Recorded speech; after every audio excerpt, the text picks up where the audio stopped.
नमस्कार मित्रों, मैं धर्मेंद्र कुमार धर्मा एजुकेशन में आप सभी का एक बार फिर से स्वागत करता हूं। जैसा कि आप जान रहे हैं, हम डॉक्टर मनोहर रे पुस्तक को सॉल्व कर रहे हैं और हम प्रश्नावली किस पर पहुंच चुके हैं, 3H पर। हम लोग प्रश्नावली 3H पर पहुंच चुके हैं। तो आइए इसका पहला सवाल सॉल्व करते हैं। इसका पहला सवाल लगेगा कैसे, आइए देखते हैं। पहला सवाल इसने बोल रखा है क्या, देखिए,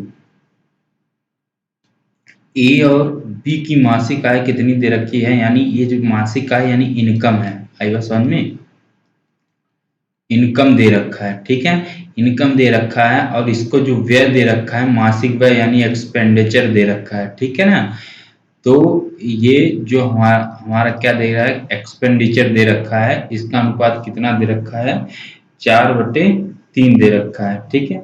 यदि उनमें से यानी खर्चा व्यय दे रखा है, उनमें से प्रत्येक को 200 रुपये बचत होता है, यानी सेविंग कितना होता है, वो सेव कितना करते हैं लोग, ए और बी दो लोग हैं जिसमें से उनकी आय 9:7 है और जो व्यय करते हैं वो कितना है, 4:3 है। इनमें से प्रत्येक कितना रुपया बचाता है, 200 रुपया बचाता है, यानी दोनों लोग कमाते हैं और अपना अपना खर्च करते हैं और बचाते कितना है, 200 रुपये। देखिए पहले हम लोग इसको मेथड से करते हैं, फिर मैं आपको शॉर्ट ट्रिक बताऊंगा इसको करने का, बहुत ही आसान सवाल है, ठीक है। इसके फर्स्ट मेथड को देखते हैं, ठीक है। तो आइए देखिए, ए का जो मासिक आय है, मान लीजिए, माना यहाँ लिख दें, माना ए का मासिक मासिक आय, ए की जो मासिक आय है वो कितना, मान लीजिए 9x हो जाएगा, कितना हो जाएगा, 9x हो जाएगा, ठीक है।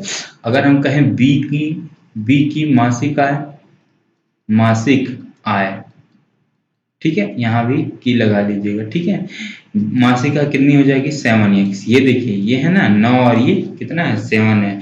तो व्यय कितना है, देखिए अगर हम कहें ए द्वारा किया गया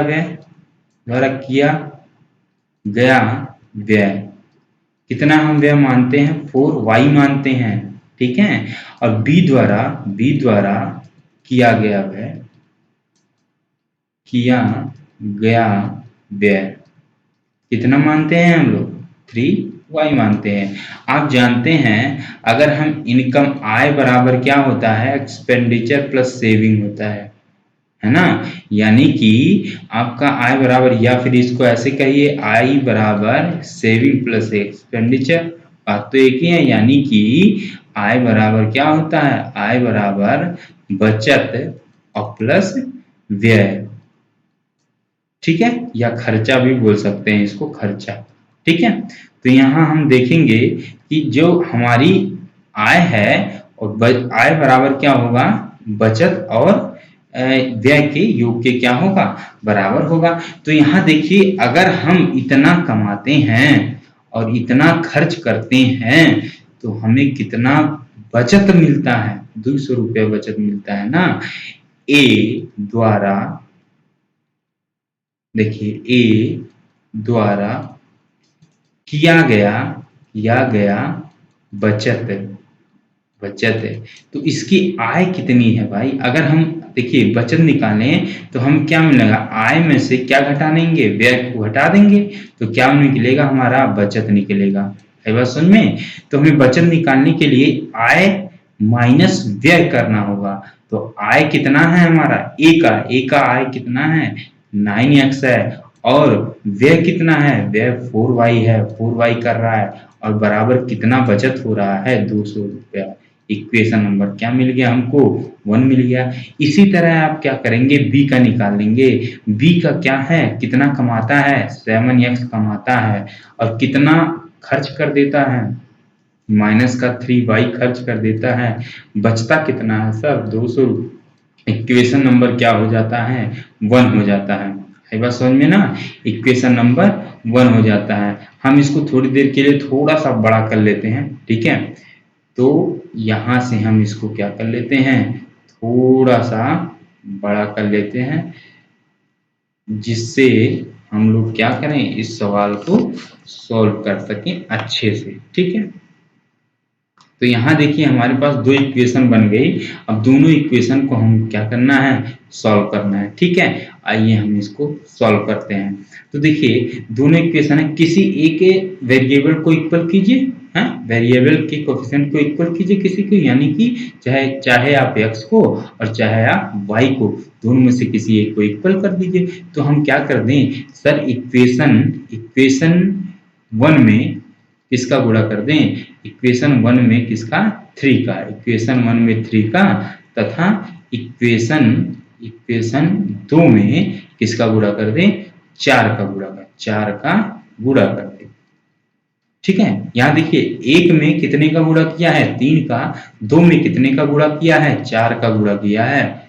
ठीक है, ये 2 है। ठीक, तो यहां से हमें देखेंगे, हमने देखा क्या मिल गया हमको, जब इसमें कितने का गुणा किया है, 3 का, 9 3 27x हो गया, माइनस का 12y इक्वल टू 600 हो गया। इक्वेशन नंबर 3 मान लीजिए। अब इसी तरह इसको क्या करेंगे, 4 से गुणा करेंगे, 7 4 28x हो जाएगा, और ये माइनस का 12y हो जाएगा इज इक्वल टू 800 हो जाएगा, इक्वल टू हो जाएगा, इक्वेशन नंबर 4 हो जाएगा। अब देखिए यहाँ तो दोनों इक्वल है, चिन्ह साइन इसके दोनों इक्वल है ना, तो यहाँ आप क्या कर लीजिए, सब्ट्रैक्ट कर दीजिए, यानी घटा दें, घटाने पर घटा दीजिए, सब्ट्रैक्ट कीजिए, माइनस का और यहाँ प्लस का और ये माइनस का, ये क्या हो जाएगा, कट जाएगा, माइनस का x बचेगा इज इक्वल टू माइनस का 200, तो x कट जाएगा, x इक्वल टू कितना आ गया, 200 आ गया, x का मान x इक्वल टू कितना आ गया, 200 आ गया।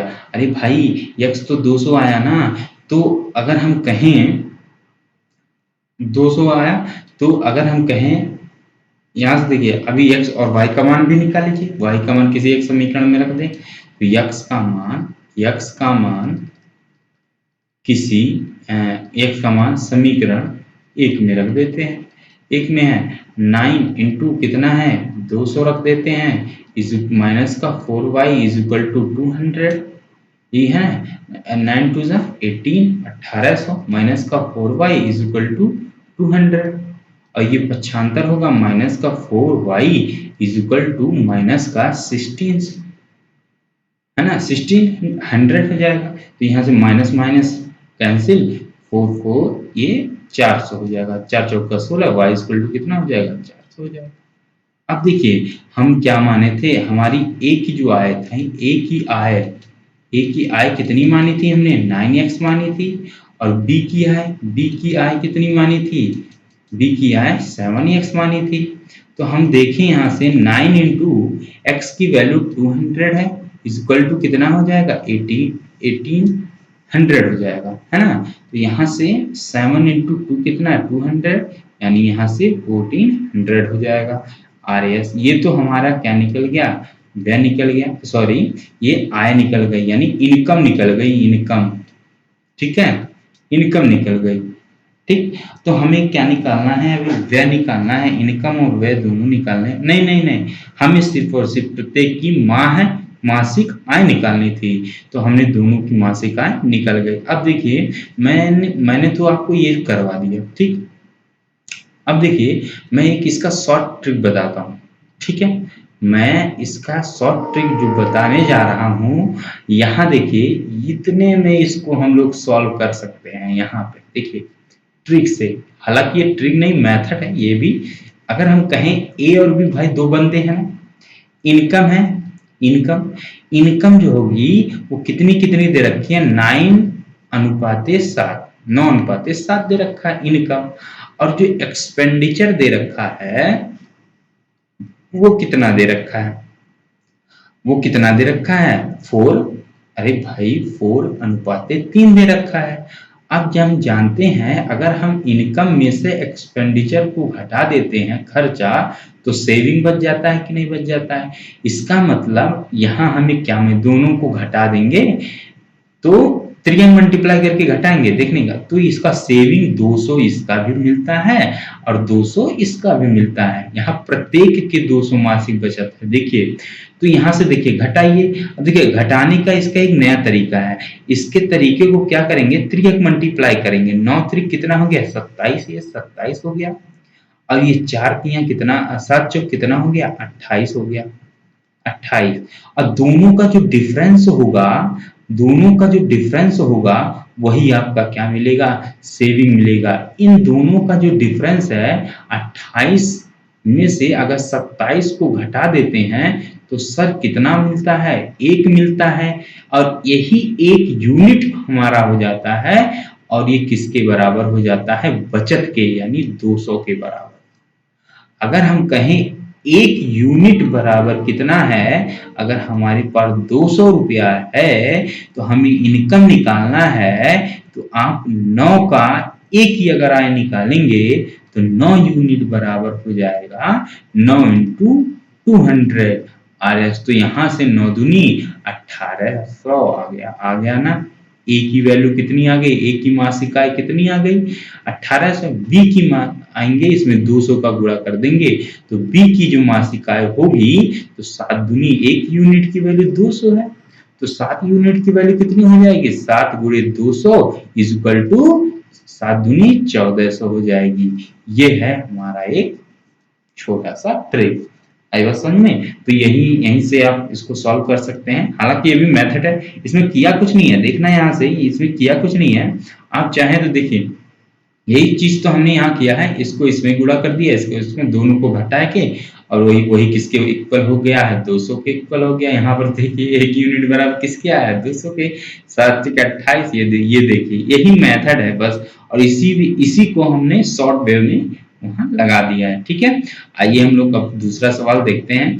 अब देखिए दूसरा सवाल क्या बोलता है, दूसरा सवाल बहुत अच्छा सवाल है, इसमें ये भी बहुत अच्छा सवाल है। इसमें देखिए मैं ऊपर और नीचे मिलाकर दोनों में लगा देता हूँ, ठीक है, थोड़ी हमारी जगह बचेगी। और क्या है, यहाँ से देखिए, अब यहाँ से देखिए इसको सॉल्व करते हैं। ठीक है, अब यहाँ हमने क्या बोला, ये पहले पढ़ लेते हैं। 2 अंकों की संख्या है कि उनके अंकों का योग कितना दे रखा है, 9 दे रखा है।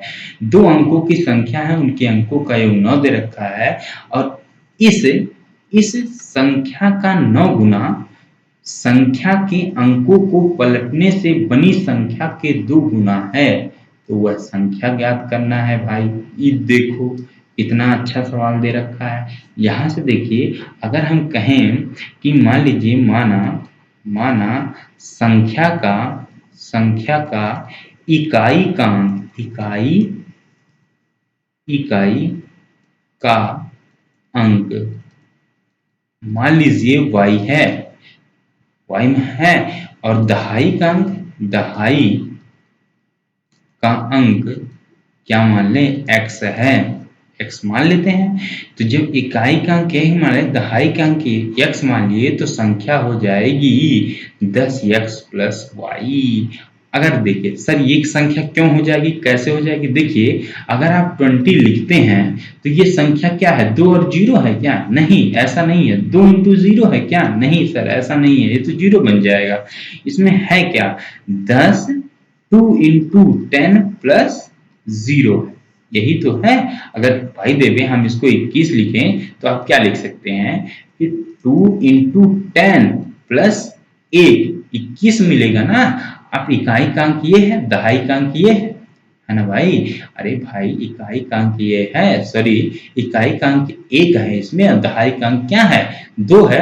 तो हम संख्या कैसे लिखेंगे, इसको ऐसे ही तो लिखेंगे। इसीलिए हमने इस संख्या का इकाई का अंक y माना है और दहाई का अंक x माना है, तो संख्या हमारी क्या हो जाएगी, 10x प्लस वाई। अब इसने बोला है कि 2 अंकों की संख्याओं का योग 9 दे रखा है। अगर हम कहें इन संख्याओं का योग कितना दिया है, 9, तो इक्वेशन नंबर 1 हो जाएगा, प्रश्नानुसार है ना, ATQ अकॉर्डिंग टू क्वेश्चन। तो यहां से हमारे पास है इस संख्या का 9 गुना, इस संख्या का 9 गुना तथा किस संख्या का 9 गुना, अरे भाई यही संख्या है 10x प्लस वाई का कितना गुना, 9 गुना संख्या के अंकों को पलटने से बनी संख्या ये है। अब इसके अंकों को पलट दीजिए तो 10y प्लस x हो जाएगा, और इससे जो बनी संख्या है वो 2 गुने के क्या है, बराबर है। बस समझ में? तो यहाँ से 90x plus 9y is equal to 20y plus कितना हो जाएगा, 2y हो जाएगा। ये बात समझ में। तो यहाँ से जब इसको इसको पक्षांतर करेंगे यहाँ से इसको, तो यहाँ से हमारे पास 80 यहाँ x हो जाएगा, ठीक है, ये y नहीं x है। तो यहाँ से हमारे पास कितना हो जाएगा 88x माइनस का 18, है ना, माइनस का 18y हो जाएगा इक्वल टू 0 हो जाएगा। है बात समझ में। तो यहाँ से हमारे पास क्या आ जाएगा, ये कितना होगा, सॉरी इसको हम इसको थोड़ा देखिए, यहाँ से ये चीज कितना है हमारे पास, ये चीज हमारे पास कितना है x है, ठीक है। तो इसको पक्षांतर कीजिए, 90x minus 2x is equal to, इसको भी 20y माइनस 9y। तो यहाँ से 88 क्या मिल जाएगा, x मिल जाएगा, और यहाँ से 11y मिल जाएगा। तो यहाँ से 8 बार ये कैंसिल हो जाएगा। तो यहाँ से हमारे पास क्या मिल जाएगा, 8x is equal to Y. यहाँ से इक्वेशन नंबर क्या मिल गया, 2 मिल गया। अब प्रतिस्थापन भी लगा दी, इसमें वही आसान पड़ रहा है हमको यहाँ से, ठीक है। तो समीकरण 1 में मान रख दीजिए, तो यहाँ से हमारे पास क्या आ जाएगा, तो y का मान समीकरण 1 से y का मान कितना है भाई, x plus y is equal to 9 है, तो x plus 8x is equal to 9, 9x is equal to 9, 9 9 cut जाएगा, x इज इक्वल टू 1। अब x का मान किसी एक समीकरण में रख दीजिए, x का मान फिर पुनः समीकरण 1 में, ठीक है। एक क्या है, x plus y is equal to कितना है, 9 है। तो यहाँ से x का मान 1 हो जाएगा, plus y is equal to 9, तो y इज इक्वल टू कितना हो जाएगा, 8 हो जाएगा, यानी 9 माइनस 1 इज इक्वल टू 8 हो जाएगा। अब देखिए x और y की मान निकल आए, तो अगर हम कहें सर यहाँ से हमारे पास संख्या जो बनी, तो वो संख्या क्या होगी, संख्या कितनी थी, 10x प्लस वाई थी। तो यहाँ से 10 इंटू एक्स की वैल्यू 1 प्लस वाई की वैल्यू कितनी है, 8 हो गई, 10 और 8 18 हो गया, यही क्या हो जाएगा आंसर हो जाएगा। आई बात समझ में ना, आई बात समझ में। चलिए तो हम लोग अगले सवाल की ओर चलते हैं। ये बहुत इंपॉर्टेंट सवाल है, आईएमपी लगाइएगा, ऐसा पेपर में सवाल बहुत पूछता है, ठीक है ना। तो चलिए हम लोग आगे सवाल की ओर चलते हैं। कौन सा, तीसरे सवाल की ओर। मैं थोड़ा पानी पी लेता हूँ तब तक, ठीक है। देखिए आप लोग,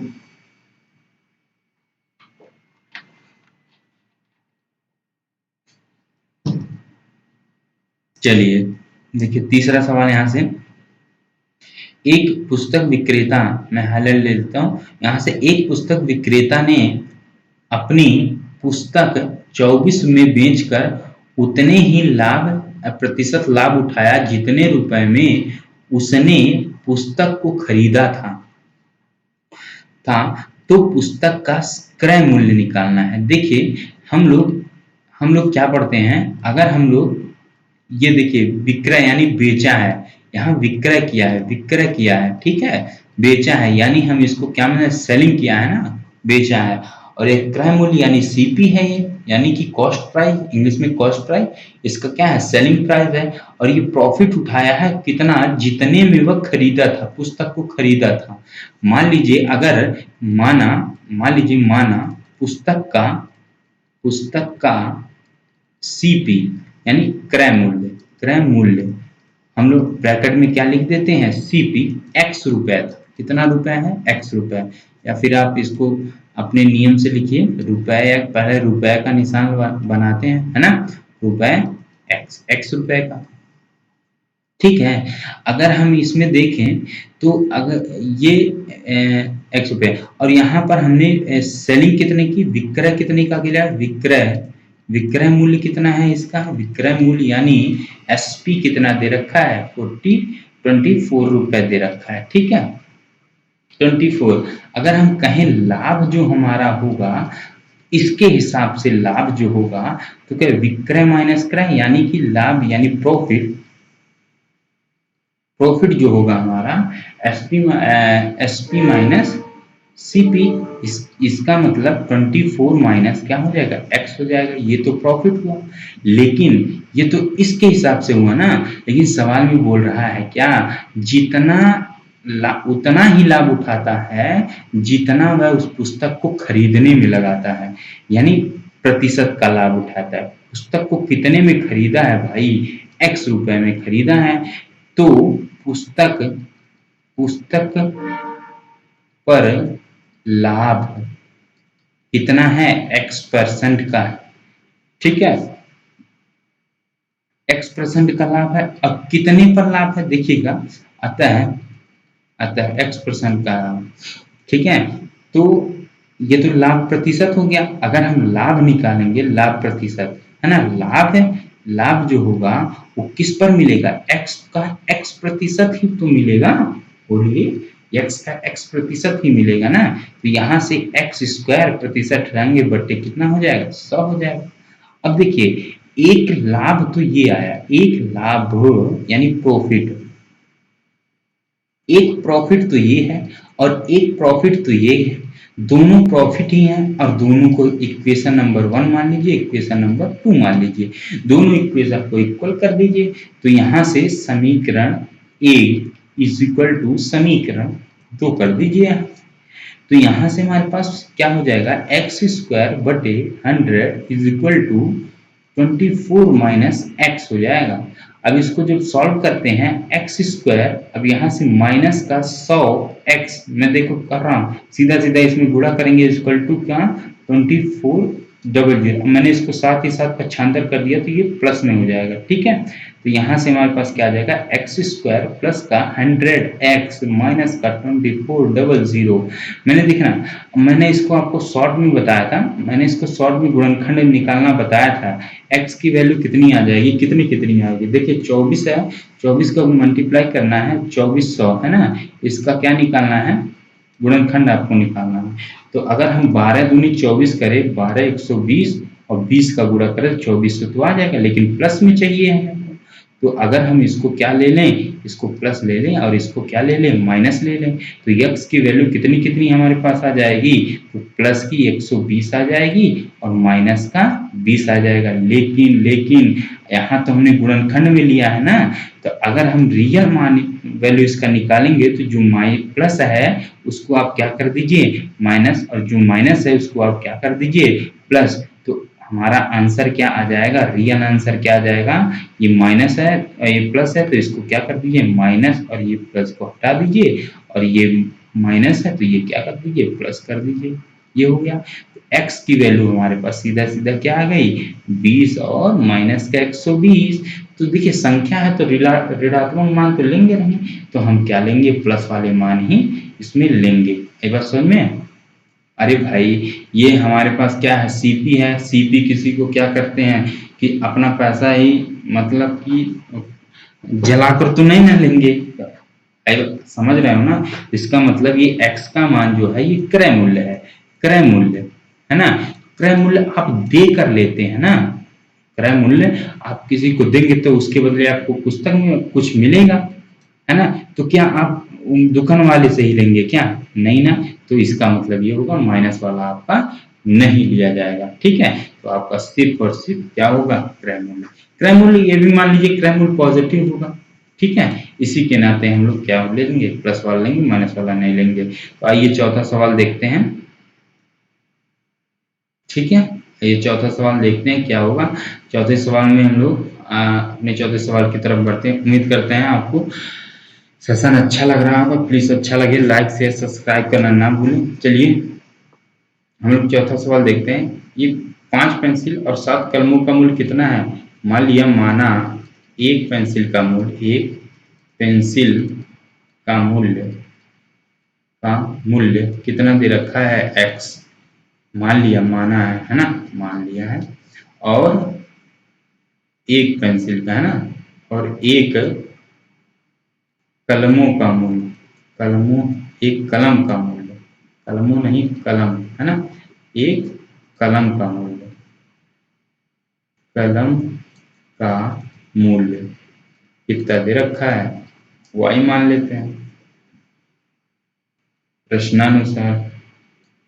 ठीक है, ऐसे सवाल मैंने पीछे लगा रखे हैं, मैं इसके समीकरण ही बताऊंगा। ठीक है, 5x प्लस और 7 कलम है, 7 कलम है, y इक्वल टू कितना हो जाएगा 50। सर ऐसा क्यों किया? देखिए एक कलम का मूल्य x रुपया है, अगर आप 5 कलम लेंगे तो 5x हो जाएगा। अरे भाई हमने कहा एक टॉफी का मूल्य 10 रुपया है, तो 20 टॉफी का मूल्य कितना होगा? 10 गुणे 20 ही तो करेंगे। बताइए, अगर आपको ऐसे नहीं समझ में आता, मान लिया एक टॉफी का मूल्य x रुपया है, अगर आप 20 टॉफी लेंगे तो इसको 20x ही तो करेंगे। अगर हमने कहा एक पेंसिल का मूल्य कितना है x रुपया, तो 5 पेंसिल का मूल्य कितना हो जाएगा 5x हो जाएगा। तथा साथ एक कलम का मूल्य y रुपया है, अगर 7 कलम हो जाएंगे तो 5 इक्वेशन नंबर क्या हो जाएगा 1 हो जाएगा। इसी तरह 7 पेंसिल और 5 कलमों का मूल्य कितना है, इतना दे रखा है। तो यहाँ से हमने देखा कि 7x प्लस कितना है 5y इक्वल टू कितना है 46। इक्वेशन नंबर 2 दोनों को सॉल्व करेंगे। इसमें इक्वेशन हम लिख दें, इक्वेशन 1 में किसका गुणा कर देंगे, इक्वेशन 1 इंटू 7 कर दीजिए, तथा इक्वेशन 2 इंटू 5 कर दीजिए। दोनों को करके आप सॉल्व कर लेंगे, है ना। तो ये मैं आपको होमवर्क देता हूँ, इसको आप सॉल्व करेंगे। ठीक है, ऐसा सवाल तो मैंने कई बार पीछे बता रखा है। तो चलिए आगे बढ़ते हैं। ठीक है, अब देखिए ये सवाल, ये इंपॉर्टेंट सवाल है, ये भी आपसे सवाल पूछ सकता है। देखिए ये बोला है क्या, इसने क्या बोला, एक व्यक्ति कुछ मासिक वेतन पर नौकरी शुरू करता है। प्रत्येक वर्ष उसके वेतन में एक नियत वृद्धि होती है, और यदि नौकरी के 4 वर्ष के बाद उसका वेतन इतना हो जाता है, इतना हो पहले यहां तक का, और 15 वर्ष के बाद वेतन इतना हो जाता है, तो आरंभ में वेतन कितना था और वार्षिक वृद्धि क्या थी, वार्षिक वृद्धि क्या थी ज्ञात कीजिए। तो यहां से आप मान लीजिए, चलिए मानिए माना व्यक्ति का नियत वेतन, भाई नियत वेतन होता है, नियत वेतन कितना है x है ना। प्रतिवर्ष वृद्धि कितनी होती है, प्रतिवर्ष वृद्धि कितनी होती है y मान लीजिए, इतने मान लीजिए प्रतिवर्ष इतने की वृद्धि, यानी एक वर्ष में, एक प्रतिवर्ष का मतलब एक वर्ष में y वृद्धि होती है, उसका नियत वेतन x है। तो प्रश्नानुसार क्या बोलता है, प्रश्नानुसार, ठीक है, प्रश्न के अनुसार अकॉर्डिंग टू क्वेश्चन, इसने बोलता है, इसने क्या बोला कि कुछ मासिक वेतन से नौकरी शुरू करता है, प्रत्येक वर्ष उसके वेतन में नियत की वृद्धि होती है, यदि नौकरी के 4 वर्ष बाद, अरे भाई उसका वेतन तो मिलेगा ही मिलेगा, लेकिन नौकरी तो वेतन तो मिल ही रहा है, एक्स तो मिल ही रहा है उसको, नियत वेतन है, लेकिन 4 वर्ष के बाद वृद्धि हो रही है ना भाई की, एक वर्ष में वाई वृद्धि हो रही है, तो 4 वर्ष में 4 वाई वृद्धि हो जाने से इसका वेतन 2200 हो जाता है। बस समझने, तो इसको इक्वेशन नंबर 1 मान लीजिए। अब 15 वर्ष के बाद वेतन इतना हो जाता है, तो नियत वेतन तो उसका मिल ही रहा है, और जब 15 वर्ष तो अतिरिक्त किया ना उसने, तो 15 वाई और वेतन कितना 2750 हो जाता है, इक्वेशन नंबर 2 हो जाता है। इसमें देखिए दोनों इक्वेशन तो आमने सामने मिल गए हमको,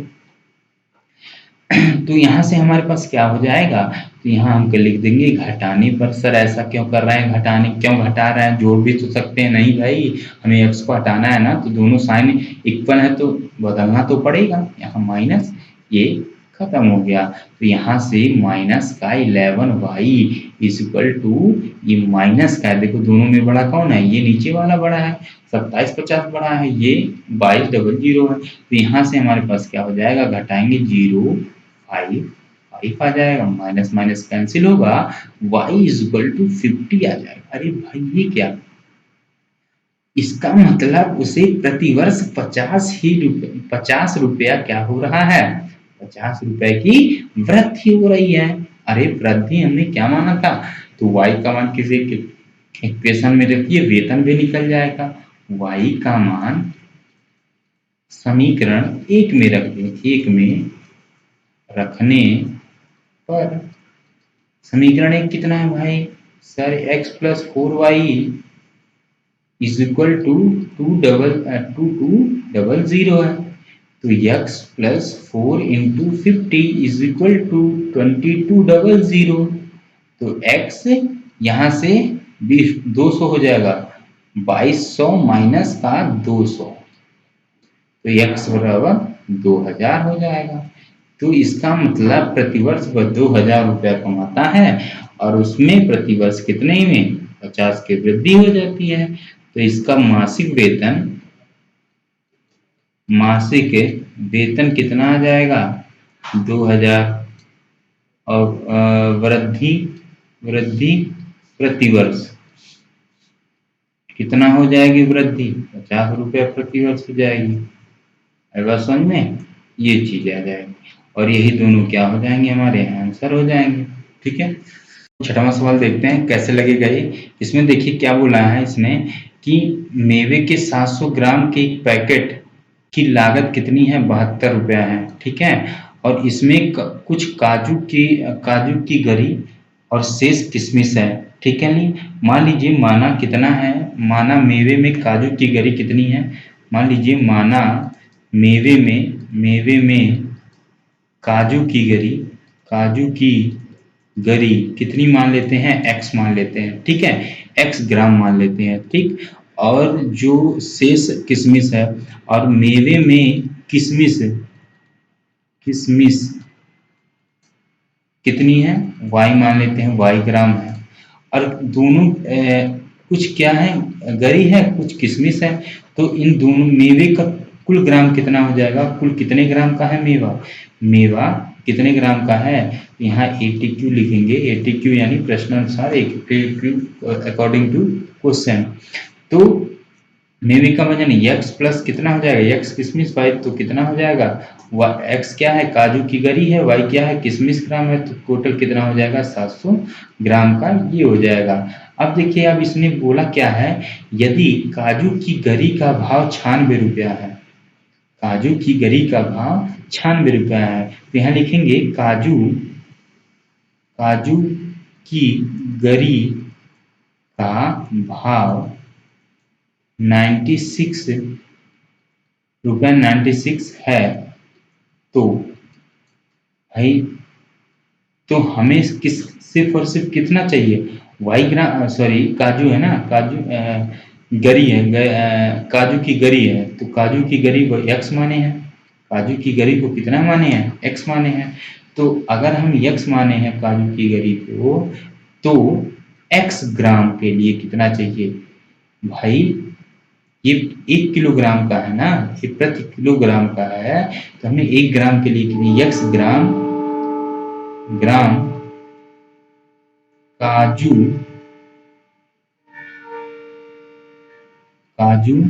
x ग्राम काजू की गरी की कीमत क्या हो जाएगी, गरी की कीमत कितना हो जाएगी, देखिए x ग्राम तो काजू है और ये 96 रुपया है, और बटे इसको कितने में, ग्राम में बदलने के लिए 1000 से क्या कर लीजिए, भाग दे दीजिए। तो आप जानते हैं 1 किलोग्राम बराबर क्या हो जाता है, 1000 ग्राम के हो जाता है। अगर हम 1 ग्राम की वैल्यू निकालें, 1 किलोग्राम बटे क्या हो जाएगा, 1000 के हो जाएगा। तो ये 1 ग्राम की वैल्यू हो गई। अगर हमें ये y ग्राम की चाहिए, y क्या निकल जाएगा, तो हमारे पास ये आ जाएगा ग्राम में। ठीक है, तो ये आ जाएगा ग्राम में। अब y किशमिश दे रखा है, अब जो काजू की गरी का भाव कितना है, 1 किलो भाव 96 रुपया है, और किशमिश का कितना है भाई, 112 रुपया है। तो हमारे पास कितना हो जाएगा, किशमिश का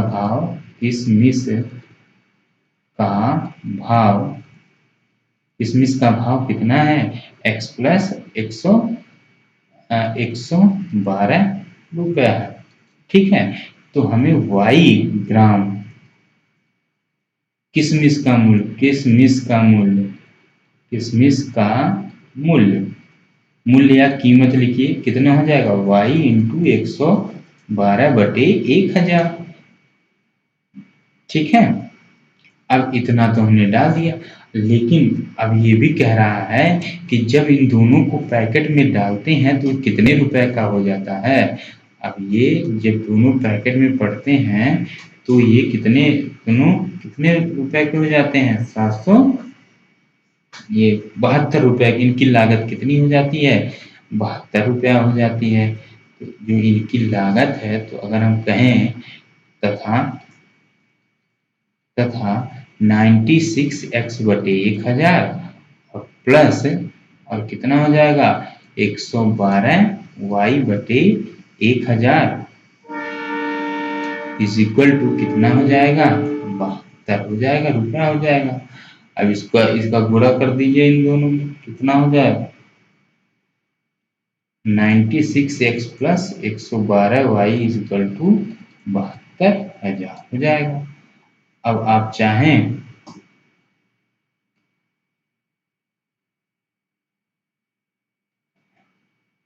तो क्या कर लें, हम देखिए अब यहाँ से अब चाहे 8 का मल्टीप्लाई कर 8 का डिवाइड कर दीजिए, है ना।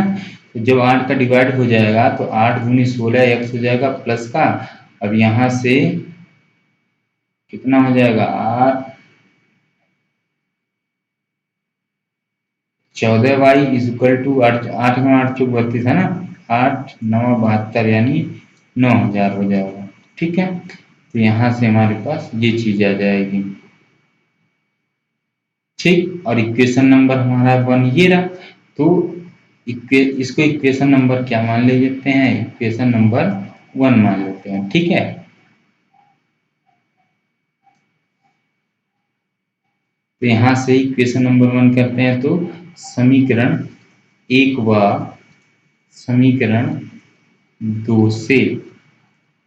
ठीक है, अगर हम कहें समीकरण 1 में क्या मान लें, इस समीकरण 1 में कितने से गुणा करते हैं, समीकरण 1 मल्टीप्लाई कर देते हैं 12 से, है ना, तो एक साथ ही इक्वल हो जाएगा। ठीक है, 12x plus 12y is equal to कितना हो जाएगा 12x is equal to 12y is equal to कितना है 7 बढ़ सकते हैं 84 हो जाएगा, है ना।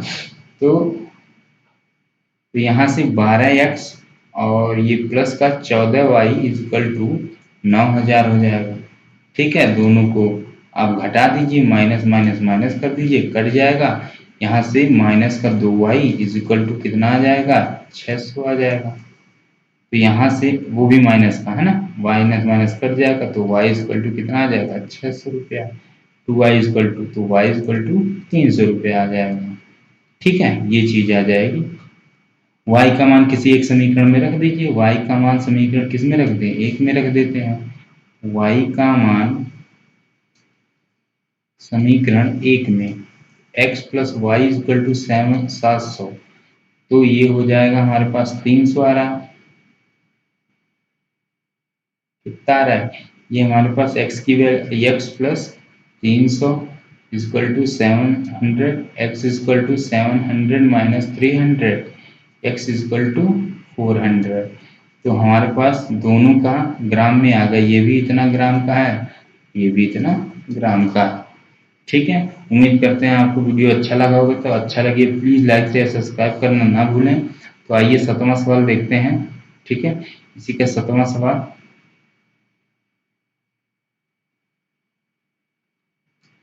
चलिए, एक किराए पर पुस्तकें देने वाले किसी पुस्तकालय के प्रथम 3 दिनों तक एक नियत किराया है। मान लीजिए माना नियत किराया बराबर x, अतिरिक्त किराया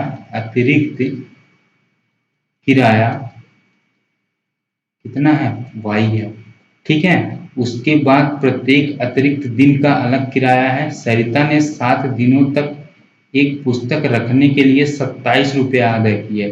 देखिए 3 दिन तो नियत किराया लग रहा है, ATQ 3 दिन तक तो नियत किराया लग रहा है, 3x लग रहा है नियत किराया, वो भी 3 दिन का, और प्लस का 7 दिन वह रह रही है। 3 दिन नियत किराया हो गया और 4 दिन और बचा, 4 दिन तो अतिरिक्त किराया देना पड़ेगा भाई ना, तो 27 रुपया हो जाएगा, समीकरण नंबर 1 हो जाएगा। तथा और भी तो आगे है, जबकि सुशी ने, है ना, सुशी ने एक पुस्तक 5 दिनों तक के लिए रखा और 21 दिन अदा किए, 21 रुपये अदा किए, यानी 3 दिन तक तो नियत किराया लेती है, लेकिन ये 5 दिन तक रखती है, 2 दिन ही अतिरिक्त रखती है, तो 21 रुपया तो भरपाई करना पड़ेगा। इक्वेशन नंबर 2 हो जाएगा। दोनों यही सॉल्व कर दीजिए, यहाँ पर क्या कर दीजिए, घटाने पर, ठीक है, घटाने पर माइनस माइनस और ये भी माइनस हो जाएगा, ये कट जाएगा, 2y इज इक्वल टू कितना बचेगा, 6 हो जाएगा, ठीक है, 2 से कटेगा 3 हो जाएगा, y इज इक्वल टू कितना हो जाएगा, 3 हो जाएगा। y का मान किसी एक समीकरण में रख दीजिए, तो y का मान समीकरण 1 में रख दीजिए। एक क्या है हमारे पास, 3x plus 4y is equal to 27, 3x plus 4 गुणे 3 इज इक्वल टू 27, 3x बराबर 27 माइनस 12, तो 1 और 5, है ना, ये कितना हो जाएगा, ये प्लस है ना, तो 4 तियां 12 माइनस, तो ये हो जाएगा, ये 3x इज इक्वल टू ये, तो y is equal to 5, x is equal to कितना, 5 आ जाएगा, ठीक है। ये दोनों क्या हो जाएंगे, हमारे आंसर हो जाएंगे। उम्मीद करते हैं आपको वीडियो अच्छा लगा हो, फिर से अच्छा लगे लाइक शेयर सब्सक्राइब करना ना भूलें, ठीक है। तो देखिए जैसे, तो आइए मित्रों हम लोग 8वां सवाल देखते हैं कैसे लगेगा। इसमें क्या दिया है, कुछ धन किसानों को के बीच बराबर बांटा जाता है और 2 किसान क्या होते हैं, 2 किसान कम होते हैं तो प्रत्येक को 50 रुपये अधिक मिलते हैं।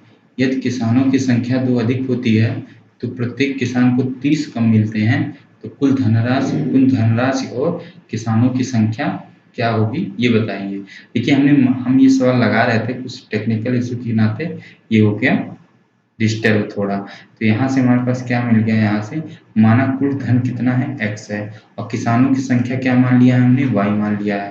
तो यदि प्रत्येक किसान को अगर हम धन देंगे तो कितना देने, इतना तो हमारे पास धन है और इतना किसान है, तो हम भाग देंगे ना इसमें, जैसे यानी कि अगर हम कहें कि हमारे पास कितना रुपया है, हमारे पास 20 रुपये है, 20 रुपये है, हमें 5 किसानों को बांटना है, तो कितने कितने रुपया दोगे, 20 रुपये, कितने कितने रुपया दोगे सबको, तो 5 किसानों से भाग दे दोगे तो 5 चौक 20, 4 रुपया आएगा सब किसानों के मुँह। तो हमने क्या किया, अगर ये बोलो 2 किसान कम हो जाते हैं, तो 2 किसान हमने, अगर ये टोटल रुपया है, अगर हम कहें कि इतने ही रुपए में 2 किसान को कम रुपए में बांटते हैं, तो जो मिलने वाली धनराशि है वो कितनी अधिक मिलती है, 50 रुपये अधिक मिलती है। तो x upon y minus 2 minus का x upon y is equal to 50, equation number क्या हो जाएगा, 1 हो जाएगा, ठीक है। अगर आप चाहें तो इसको ऐसे भी लिख सकते हैं, देखिए ठीक है। तो यहाँ से देखिए क्या हो जाएगा, ये हमारे पास, तो इसको यहाँ पर इक्वेशन नंबर 1 कर दीजिए, ठीक है। तो यहाँ से देखिए अगला सवाल देखिए, अगर ये बोलता है 2 किसान और बढ़ जाते हैं, अधिक हो जाती है, तो 30 रुपया कम मिलता है। तो यहाँ से अगर हम कहें तथा, ये तो गया, अब ये तथा अभी क्या बोला है, अगर 2 किसान और बढ़ जाते हैं, 2 किसान बढ़ जाते हैं, तो जो मिलने वाली धनराशि वो 30 रुपया कम मिलती है, ठीक है। इसको पक्षांतर कर दीजिए, x बटे x प्लस 2 माइनस का x upon y equal to minus का 30, इक्वेशन नंबर 2 हो गया।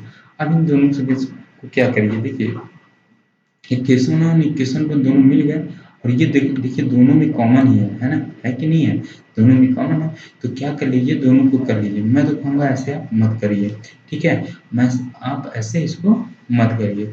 सर तब कैसे करें, देखिए अगर हम यहाँ से देखिए ये तो कॉमन आ रहा है, ये चीज़ क्या आ रही है, कॉमन आ रही है, तो आप कॉमन निकाल लो ना यहाँ से, इसको थोड़ा सा और सॉल्व कर लो। यहाँ से देखिए अगर हम इसको सॉल्व करते हैं थोड़ा सा, तो x कॉमन आ रहा है, तो अगर हम y माइनस वाई प्लस 2 कर देते हैं, है ना, इसका कुल मल्टीप्लाई इसमें हो जाएगा, इसका मल्टीप्लाई इसमें हो जाएगा, तो कितना हो जाएगा, ये देखिए माइनस है ना, ये अंदर जाएगा, निशान चेंज हो जाएगा, यहाँ से y क्या मिल जाएगा, y माइनस 2 यहाँ से हो जाएगा, और ये हमारे पास आ जाएगा इज इक्वल टू कितना आ जाएगा, हमारे पास 50 आ जाएगा।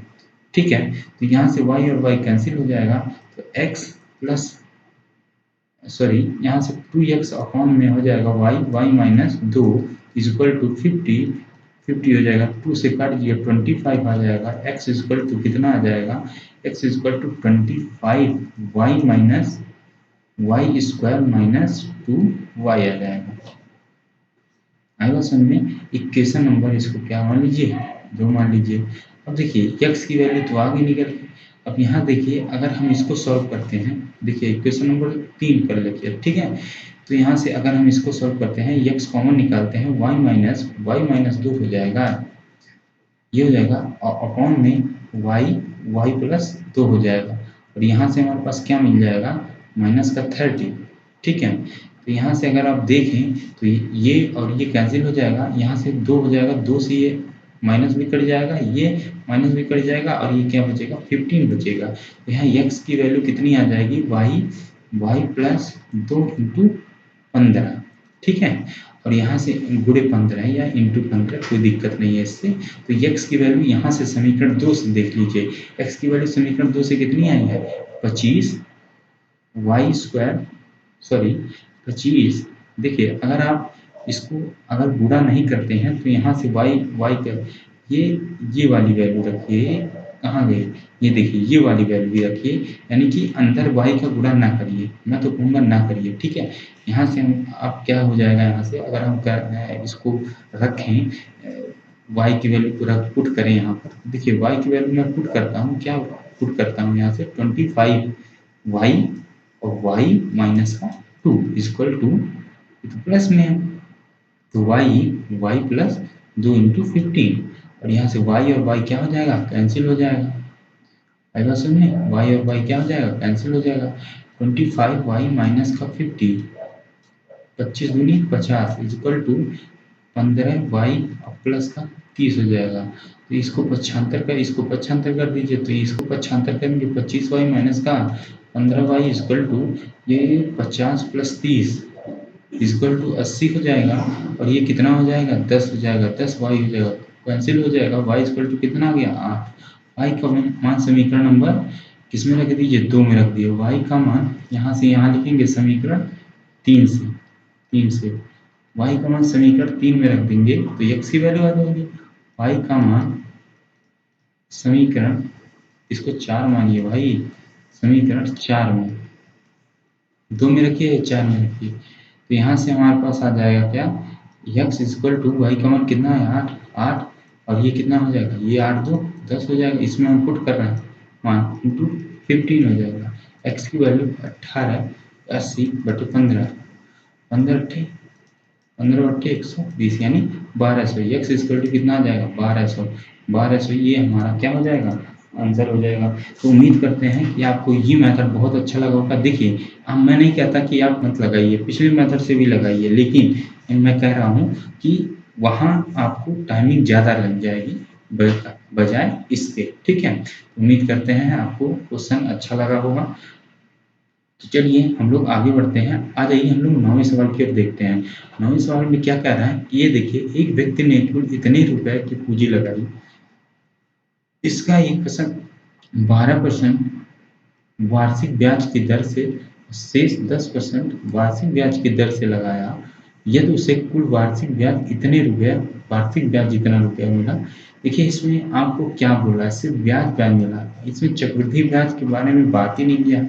जब आपको सवाल में कोई ब्याज ना दिया रहे, चक्रवृद्धि ब्याज न बोला है, न साधारण ब्याज, सिर्फ वार्षिक ब्याज की दर की बात करें, तो आप सीधा कौन सा, सिंपल इंटरेस्ट लगाइए, यानी साधारण ब्याज लगाइए। क्या सा ब्याज, साधारण ब्याज। आप सभी लोग जानते हैं साधारण ब्याज बराबर क्या होता है, साधारण ब्याज बराबर पी आर टी इंटू 100 होता है। क्या होता है, मैं फिर से याद दिला दूं,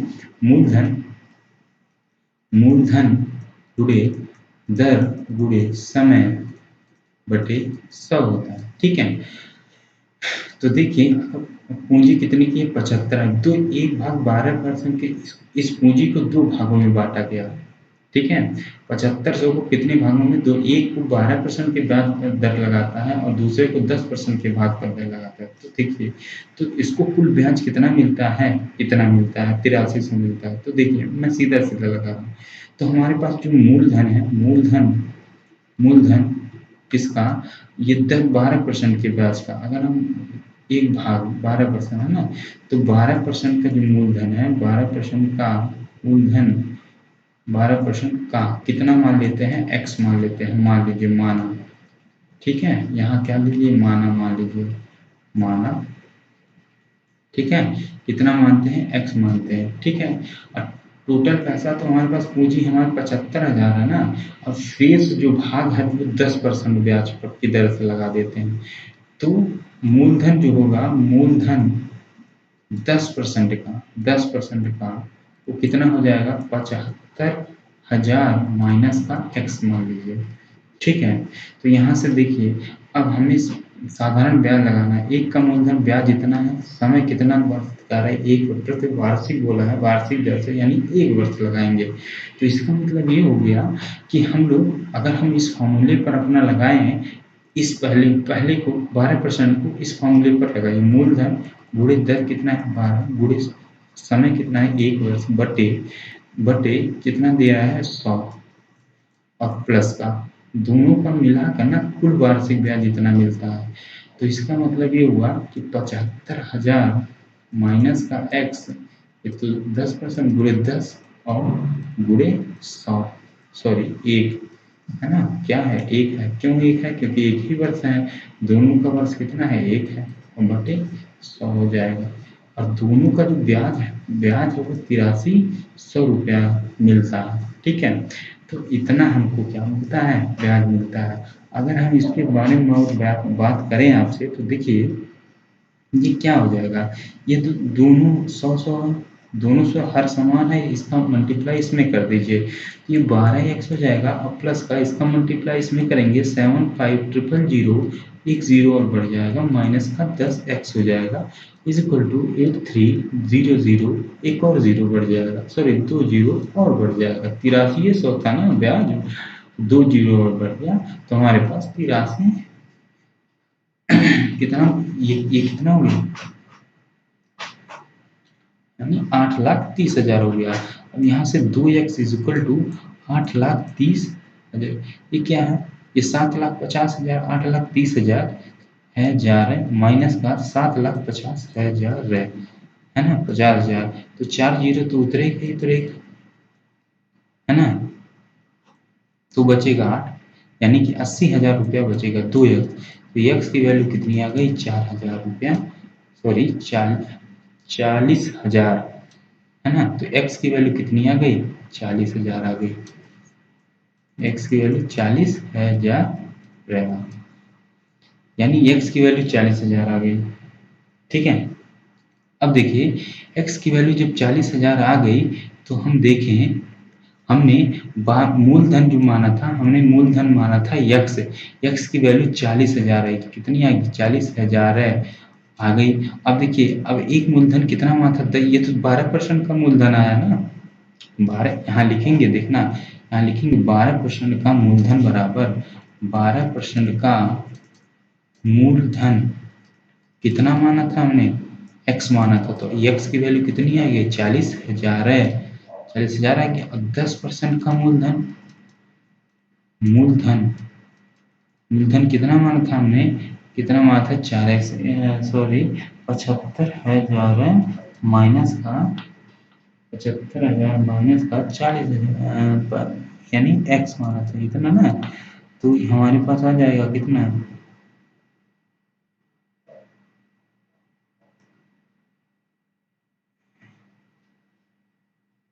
तो हमारे पास कितना आ जाएगा, 75,000, सॉरी एक जीरो और बढ़ गया गलती से, 75,000 माइनस का 40,000 है, तो आ गया हमारे पास 35,000 है। तो ये हमारा 10% पर ब्याज हमारा इतना मिल गया, ये आंसर और आपका ये आंसर, उम्मीद करते हैं दोनों आंसर यानी 40,000 कौमा 35,000 यही दोनों हमारे क्या हो जाएंगे, आंसर हो जाएंगे। उम्मीद करते हैं ये आपको समझ में बिल्कुल आया होगा। तो चलिए हम लोग आगे चलते हैं। एक व्यापारी, अब इसको देखिए कैसे दे रखा है। एक व्यापारी ने बैंक से 5,000 में से कुछ रुपए 12% वार्षिक ब्याज की दर से और शेष रुपए इतने 15% वार्षिक ब्याज की दर से साधारण ब्याज से उधार लिए हैं। साधारण ब्याज इस बार इसने क्या दिया है, 2 वर्ष के पश्चात इसने देखिए समय दे दिया है इस बार 2 वर्ष, है ना। इतने रुपए बैंक को देने होंगे, इतने का उधार लिया और इतने का देना होगा, तो इसने ब्याज कितना हो गया 2 वर्ष में। अगर हम कहें कि ब्याज हो गया, ब्याज है ना, मूलधन। सबसे पहले आप देखिए इसमें जो दे रखा है वो मूलधन कितना है, यानी कि आपका प्रिंसिपल यानी मूलधन, मूलधन यानी पी कितना है ना। तो मूलधन कितना ले रखा है उधार, इसने 5,000 रुपया उधार लिया है। 2 वर्ष के पश्चात टाइम कितना दिया इसने, 2 वर्ष, 2 वर्ष का समय दे दिया। और 2 वर्ष का पश्चात इसने जो मिश्र धन हमारा है, मिश्र धन, मिश्र धन देखिए, मिश्र धन हम क्यों कह रहे हैं इसको, ये होगा 320 इतना रुपया होगा, ठीक है। क्यों कह रहे हैं, क्यों कह रहे हैं 2 वर्ष के पश्चात इतना रुपया मिश्र धन। देखिए जब आप किसी से ब्याज उधार लेते हैं, उधार पैसा आप किसी से मान लिया 100 रुपया लिया, उसने कहा कि मैं 1 महीने में तुमसे 10% इसका ब्याज लूंगा, साधारण ब्याज की दर से 10% जब ब्याज लिया तो आपने 100 रुपया भी दिया और 10% ब्याज भी दिया। जब ब्याज मिल जाता है तो ये हमारा क्या मिल जाता है, अमाउंट, यानी ये मिश्र धन बन जाता है, मिश्र धन बन जाता है। आई बात समझ में। तो यहाँ से अगर उधार आप ले रहे हैं कितना, 100 रुपया, उस पे आप ब्याज दे रहे हैं, जितने समय का ब्याज आपने लिया है उतना समय का ब्याज आप अगर एक साथ चुका रहे हैं तो वह आपका चुकाई हुई धनराशि वो क्या हो जाएगी, मिश्र धन हो जाएगी। तो इसने तो 5,000 लिया और लेकिन 2 वर्ष के बाद बैंक को इतना चुकाया, देखिए इसका मतलब ये मिश्र धन हुआ। तो ब्याज कितना लिया होगा, ब्याज कितना लिया, वो भी कौन सा, साधारण ब्याज हुआ कितना होगा, 6320 में से। आप साधारण ब्याज का फॉर्मूला जानते हैं ना, साधारण ब्याज बराबर मिश्र धन माइनस मूलधन। मैं लिख दे रहा हूँ भाई, साधारण ब्याज बराबर मिश्र धन, मिश्र धन माइनस मूलधन, ठीक है। आपका आप इसको ऐसे भी लिख सकते हैं, सिंपल क्या होता है, सिंपल इंटरेस्ट, यानी सिंपल इंटरेस्ट बराबर क्या हो जाएगा, ए माइनस पी हो जाएगा। तो ए की वैल्यू कितनी है, 6320 माइनस का 5,000, तो हमारे पास क्या आ जाएगा, 1320, इतना रुपया सिंपल इंटरेस्ट यानी साधारण ब्याज आया, इतना रुपया उसने दिया। लेकिन ये आंसर होगा क्या, नहीं भाई, अभी कहाँ आंसर आएगा। इसने दिया है, देखिए वो प्रत्येक दर पर कितना कितना उधार लिया था, ये उधार लिया 50 रुपये में से कुछ को 12% की दर पर ब्याज दर से तथा शेष को 15% की ब्याज के दर से। तो देखिए 12 मान लीजिए, माना यहाँ मान लीजिए, माना 12% का मूलधन, मूलधन कितना है, x रुपया है, ठीक है। और शेष 12% है और 15% का मूलधन, ये 15 है का मूलधन कितना ले लेंगे, 5,000 माइनस का x कर देंगे, ठीक है। तो यहाँ से हमारे पास अब टाइम, समय कितने, समय के लिए कितना लेंगे, समय 200, सॉरी 200, 2 वर्ष, अरे भाई इतना होगा तो देने वाले के बदले बदले हैं। तो समय कितना है, 2, यानी 2 वर्ष है। तो आइए सिंपल इंटरेस्ट दोनों का निकालते हैं। सिंपल इंटरेस्ट क्या है, मूलधन गुणे दर गुणे समय बटे 100। हम सीधा सीधा लिखते हैं, पहले 12% वाले का लिखते हैं, ठीक है। तो यहाँ से मूलधन गुणे दर गुणे समय, इस बार 2 वर्ष से लेंगे, ठीक है। समय बटे कितना हो जाएगा, 100 हो जाएगा, ठीक। यहाँ माइनस का, सॉरी प्लस का कितना हो जाएगा, इस बार 5,000 माइनस का x गुणे 12, सॉरी कितना 15 है, ठीक है। 15 गुणे 10, सॉरी 2 बटे 100 हो जाएगा, बराबर 1320 हो जाएगा। आ रही बात समझ में ना। यहाँ से 24x बटे 100 प्लस का इसका मल्टीप्लाई इसमें करेंगे, मान दिया 15 ये हो जाएगा 1 2 3 1 0 15 दूनी 30 यही होगा, गुणा करेंगे माइनस का 30 x अपॉन में 100 इज इक्वल टू 1320। तो देखिए दोनों हर समान है ना, तो हम क्या करेंगे 24x में से देखिए यहाँ है 30, ठीक है, यहाँ क्या है, यहाँ है 30 में से क्या घटा दीजिए 24 माइनस का 6x और प्लस का, और इसको साथ में पक्षांतर भी कर दीजिए, तो 1320 और ये 0 ये मल्टीप्लाई होके इधर गुणा हो जाएगा। मैं आपको विस्तार से बता देता हूँ, ठीक है, तो यहाँ इतना डीप में जाने की आवश्यकता नहीं है। तो यहाँ देखिए, तो यहाँ से हमारे पास क्या हो जाएगा 24x माइनस का 30x प्लस का 150 30 है ना, इज इक्वल टू 13200। अब देखिए ये दोनों तो एक हो जाएंगे ना, ये दोनों एक हो जाएंगे, 100 यहाँ भी है 100 यहाँ भी, इसका मल्टीप्लाई इसमें हो जाएगा, तो यहाँ से -6x is equal to 132 minus का 15000 इज इक्वल टू, जब देखिए इन दोनों को घटाएंगे तो कितना आ जाएगा माइनस का 10123 है ना, 3 आ जाएगा, 303 हाँ ये घटेगा, तो 4 में से क्या, हाँ ठीक है। अगर समझ में माइनस का 6x equal to minus minus खत्म हो जाएगा, तो x बराबर कितना आ गया 6×18 यानी 3000 रुपये आ गया। तो इसका मतलब x को हमने क्या माना था, कितने परसेंट का ब्याज माना था, x को हमने माना था कितने परसेंट के ब्याज, x को हमने 12% का, तो इसका मान कितना आ गया 3000 और ये आ जाएगा हमारे पास 5000 माइनस 15% पर 3000। इसको आप नीचे जाकर लिखेंगे, ठीक है ना, इसको कितना हो जाएगा ये 2000 रुपये, ये क्या हो आंसर हो जाएगा, यानी 3000 तो देखिए मेरे पास नीचे जगह नहीं है इसलिए मैंने यहाँ लिख दिया, ठीक है। तो चलिए उम्मीद करते हैं कि आपको ये सेशन अच्छा लगा होगा, ये सेशन अच्छा लग रहा होगा, ठीक है। तो आइए हम लोग इसको सॉल्व करते हैं अपने 11वें सवाल को। यहाँ समय हुआ मीना 2000 निकालने के लिए बैंक चली गई, खजांची यानी जो बैंक का जो देने वाला पैसा देने वाले को हम लोग खजांची बोलते हैं, ठीक है। खजांची 50 रुपए और 100 रुपए के नोट देने के लिए कह रहा है, इसने और मीना ने कुल 25 नोट लिए, ज्ञात कीजिए, है ना, मीना ने कितने नोट लिए 25 नोट लिए, ज्ञात कीजिए कि उसने 50 और 100 के कितने कितने नोट दिए। आएगा समझे, अरे भाई वो क्या कह रहा है कि 50 रुपए के नोट और 100 रुपए के नोट मिलाकर उसने कितने नोट दे दिए हैं, 25 नोट दे दिए। समझ रहे हो बात को, तो देखिए यहाँ से हमारे पास क्या मिल जाएगा, तो यहाँ ये माना खजांची हो गया, माना खजांची ने 50 रुपए का नोट, देखिए यहाँ से ये मैं इसको फिर से अच्छे से लिखने की कोशिश करता हूँ, इसे और अच्छे से लिखने की कोशिश करता हूँ। तो माना 50 रुपए के नोटों की संख्या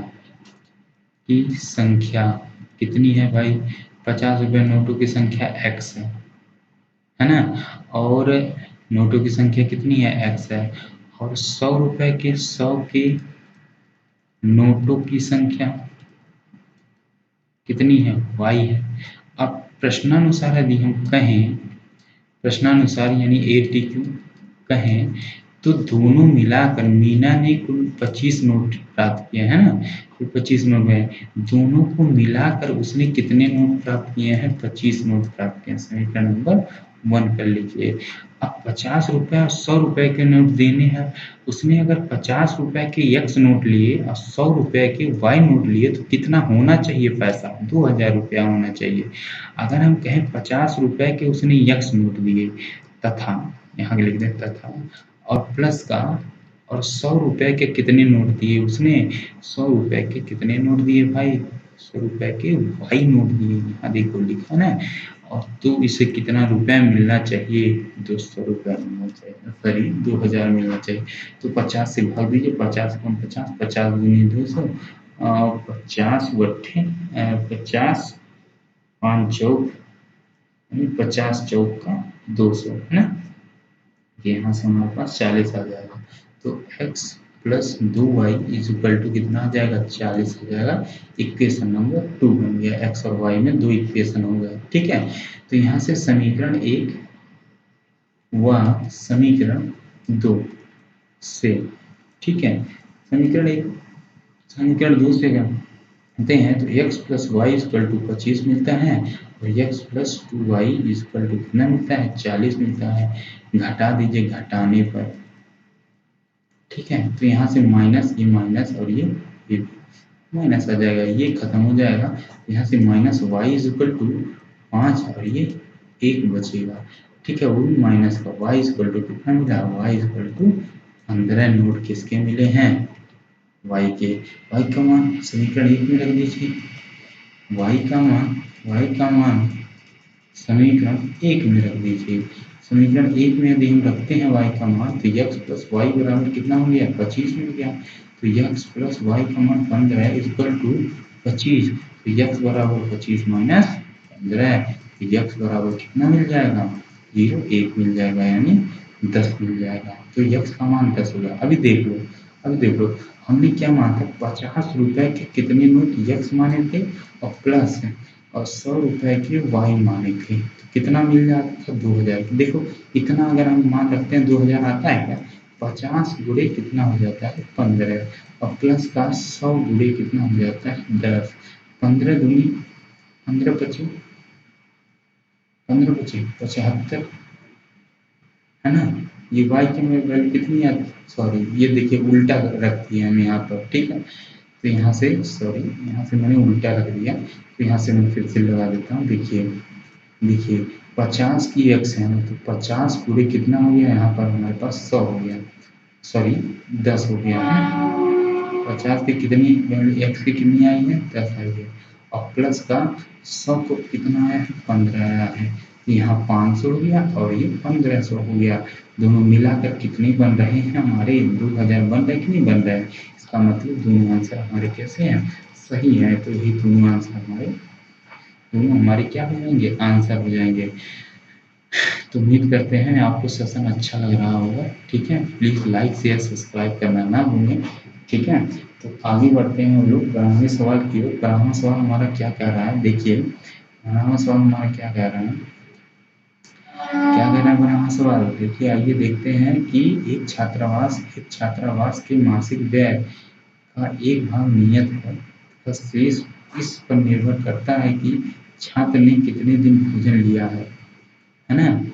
एक भाग तो नियत है। जब एक विद्यार्थी ने एक को 20 दिन भोजन कराता है तो 1000 छात्रावास के व्यय के लिए अदा करने पड़ते हैं।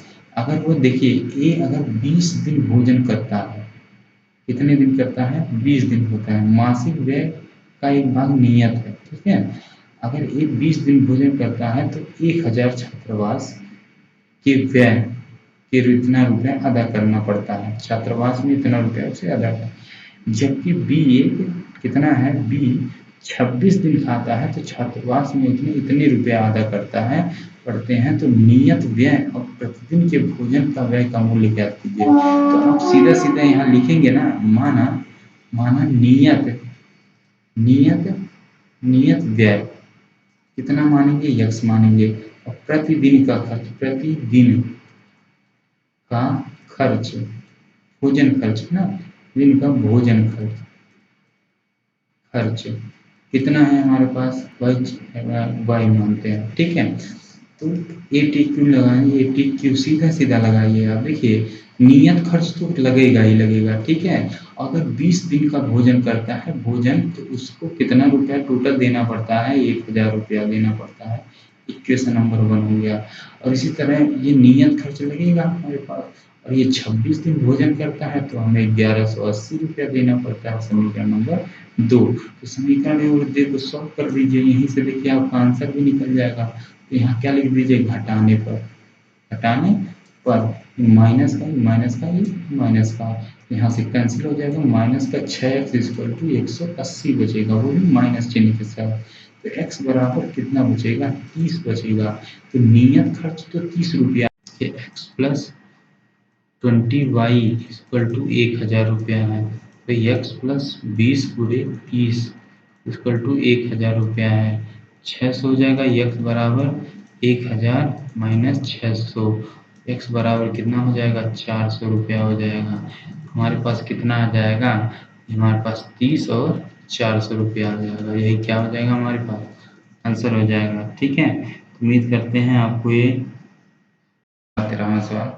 तो चलिए इसको लगाने की कोशिश करते हैं। देखिए यस एक लड़का है ना, यस ने एक टेस्ट दिया जिसमें 40 अंक अर्जित किए। कितने अंक अर्जित करता है ये, 40 अंक अर्जित करता है। और जब इसे प्रत्येक सही उत्तर पर 3 अंक मिलता है और अशुद्ध उत्तर पर 1 अंक की कटौती हो जाती है, यदि उसे सही उत्तर 4 अंक मिलते हैं, सही उत्तर के कितने अंक मिलते हैं, 4, और यदि अशुद्ध के उत्तर के कितने अंक मिलते हैं, 2, तो बताना है यस 50 अंक अर्जित करता है। देखिए एक बार क्या होता है, टेस्ट होता है, तो वह 40 अंक अपने टेस्ट में अर्जित करता है जिसमें उसे प्रत्येक सही उत्तर पर 3 अंक मिलते हैं और अशुद्ध उत्तर पर 1 अंक क्या हो जाता है, कट जाता है। और यदि उसे, ये बोला है, सवाल बोल रहा है, यदि उसे 4 अंक मिलते हैं सही उत्तर पर और अशुद्ध उत्तर पर 2 अंक कट जाते हैं, तब उसे 50 अंक मिलते हैं। तो ये आपको बताना है कि जो टेस्ट दे रहा है यस, उसमें प्रश्नों की संख्या कितनी है। ठीक है, तो अब मान लीजिए, देखिए मान लीजिए माना सही यस द्वारा दिया गया सही प्रश्न के जवाब है ना, ऐसे लिख लीजिए, यह माना यस द्वारा दिया गया सही उत्तर, दिया गया सही प्रश्न, ठीक है। कितना प्रश्न सही देता है भाई, मान लीजिए x, तथा s द्वारा दिया गया गलत प्रश्न कितना देता है, गलत प्रश्न y। ठीक है, अगर हम कहें आपसे, ये हम आपसे कहें, अगर प्रश्न पत्र में कुल प्रश्न कितना हो जाएगा, प्रश्न कितना हो जाएगा भाई, देखिए कितना हो जाएगा, सही तो इतना करता है, गलत इतना करता है, तो कुल प्रश्न सही और गलत मिलाकर ही तो मिलेगा भाई। आप बताइए कुल प्रश्नों के उत्तर हमें कुल प्रश्न हमें कब मिलेंगे, जब यह सही और गलत दोनों को मिलाएंगे तभी ना मिलेगा। अब हमें x प्लस वाई की वैल्यू निकालनी है। उससे पहले ये यहाँ क्या कह रहा है, 40 अंक अर्जित करता है कब, जब उसने प्रत्येक सही उत्तर पर 3 अंक मिलते हैं, यानी सही उत्तर इसने अगर x किया तो प्रश्नानुसार, देखिए प्रश्नानुसार, ठीक है, प्रश्नानुसार क्या करता है, अगर सही उत्तर यक्स दिया तो उसे कितना अंक मिलते हैं, 3 अंक मिलते हैं, यानी 3 अंक मिलते हैं पर क्वेश्चन पर, प्रति क्वेश्चन पर, है ना। और प्लस अब देखिए प्लस, इसमें क्या बोलता है कि अशुद्ध पर कितने अंक कट जाते हैं, 1 अंक कट जाता है। आई बात समझ में, 1 मिनट, यहाँ देखिए ये तो सही उत्तर हो गया ना, ये पूरा सही उत्तर हो गया, और अशुद्ध अंक होने पर उसे कितने अंक कट जाता है, इतना तो सही किया, लेकिन कट जाता है माइनस, भाई इतना तो मिल जाएगा उसको, लेकिन कटेगा, इस मिले हुए में से ही कटेगा ना, तो माइनस कितना कट जाता है, y, यानी 1 अंक कट जाता है। गलत उत्तर कितना मान लिया उसने किया है, y गलत उत्तर किया, तो कितना अंक प्राप्त होता है, 40। एक भाई यहाँ लिखा नहीं जाएगा, ठीक है, ये एक हो यहाँ छुपा रहता है, तो इक्वेशन नंबर क्या बन गया, 1 बन गया। अब देखिए तथा, तथा क्या बोल रहा है, अगर वह उत्तर सही उत्तर पर 4 अंक मिले, सही उत्तर पर 4 अंक मिलता है और अशुद्ध उत्तर पर 2 अंक कट जाते हैं तो उसे कितना मिलता है, 50 अंक मिलता है। इक्वेशन नंबर 2 हो गया। आई बात सुनने, तो यहाँ से आप क्या कर सकते हैं, यहाँ से कि समीकरण 1 में 2 से क्या कर दीजिए, गुणा कर दीजिए। समीकरण 1 में 2 से गुणा करेंगे 6x माइनस का 2y इक्वल टू 80 हो जाएगा। इक्वेशन नंबर 3 मान लीजिए इसको, और यहाँ से समीकरण 2 लिख दीजिए यहाँ से, है ना। अब मन कहे आप एक लाइन और लिखिए यहाँ, और यहाँ से लिखिए समीकरण 3 व समीकरण 2 से। ठीक, देखते हैं समीकरण 3 क्या हमारा, 6x minus 2y equal to 80। ठीक है, और यहां से हमारे पास क्या आ जाएगा, 2 क्या आ जाएगा, 4x माइनस का 2y इक्वल टू 50।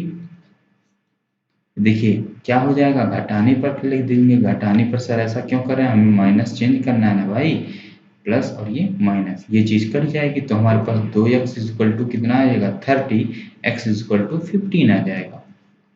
इतना आप उम्मीद करते हैं समझ में आया होगा आपको।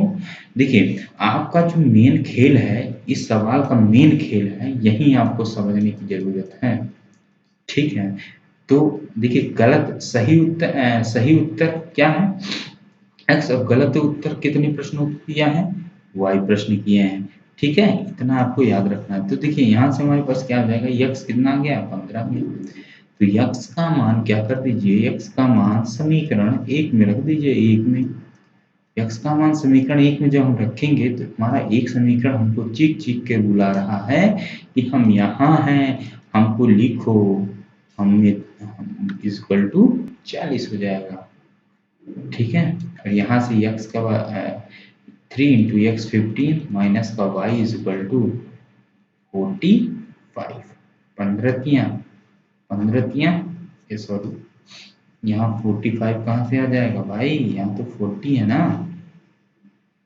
तो यहाँ से हमारे पास 40 आ गया। तो ये कितना आ जाएगा, minus y equal to 40 minus 45 आ जाएगा, माइनस का y इक्वल टू माइनस का 5 minus minus cancel, y equal to 5 आ जाएगा।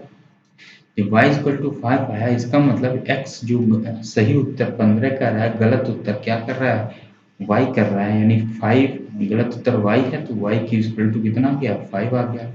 तो हम कहेंगे कुल प्रश्नों की संख्या, कुल प्रश्नों की संख्या कितनी, हमने कुल प्रश्न माने थे भाई, x प्लस वाई माना था, है ना, माना क्या था, ये तो मिला था ना, तो 15 प्लस 5 इक्वल टू कितना आ गया, 20।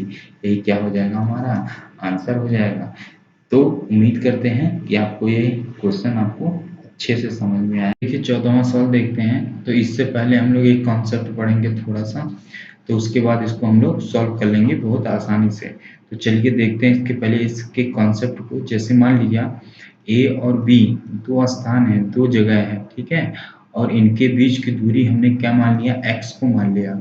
अगर देखिए सापेक्ष चाल हम पढ़ेंगे, ए और बी मान लिया दो बिंदु है। अगर ये सापेक्ष चाल, जब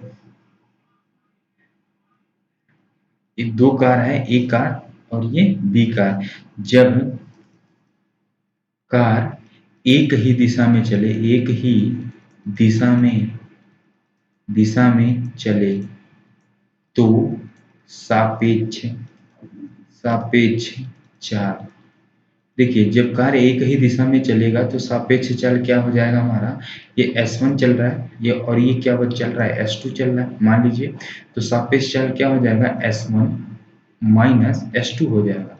आई बात समझ में आएगा, यानी कि ये इधर जब चलेगा दोनों एक साथ चलेगा और सापेक्ष चाल चलेंगे। लेकिन एक बात और याद रखिएगा, टी समय के बाद ये आपस में क्या हो जाते हैं, आपस में मिलते हैं, मिलते हैं। इतना याद और याद रखिएगा कि टी समय के बाद वो आपस में क्या हो जाते हैं, मिल जाते हैं। आपस में मिलते हैं तभी ना भाई पता चलेगा ये स्पीड। तो चलिए ठीक है। और अगर विपरीत चले तो मान लिया ये है ए और बी, अगर विपरीत ये इधर चले और ये इधर चले तो सापेक्ष स्पीड क्या हो जाएगी, डी इज इक्वल टू क्या हो जाएगा, S one plus S two हो जाएगा। इतना याद रखिएगा ठीक है, किलोमीटर प्रति आवर्स। हमें इसमें सिर्फ इसकी काम करने वाले हैं ठीक है। तो देखिए हम लोग 14वां सवाल की ओर चलते हैं। मान लीजिए ए और बी के बीच की दूरी ये है, देखिए मैं फिगर भी बना देता हूँ यहाँ से। ये ए है, ये मान लीजिए ये ए है और ये क्या है, बी है। अब अगर हमने कहा कि एक कार है, कार ये देखिए इसमें सवाल में क्या दिया है, एक राजमार्ग पर दो स्थान ए और बी 100 किलोमीटर की दूरी पर स्थित है। इन दोनों के बीच की दूरी कितनी है भाई साहब, सर 100 किलोमीटर दे रखा है ठीक है। हम भी लिख देते हैं 100 किलोमीटर।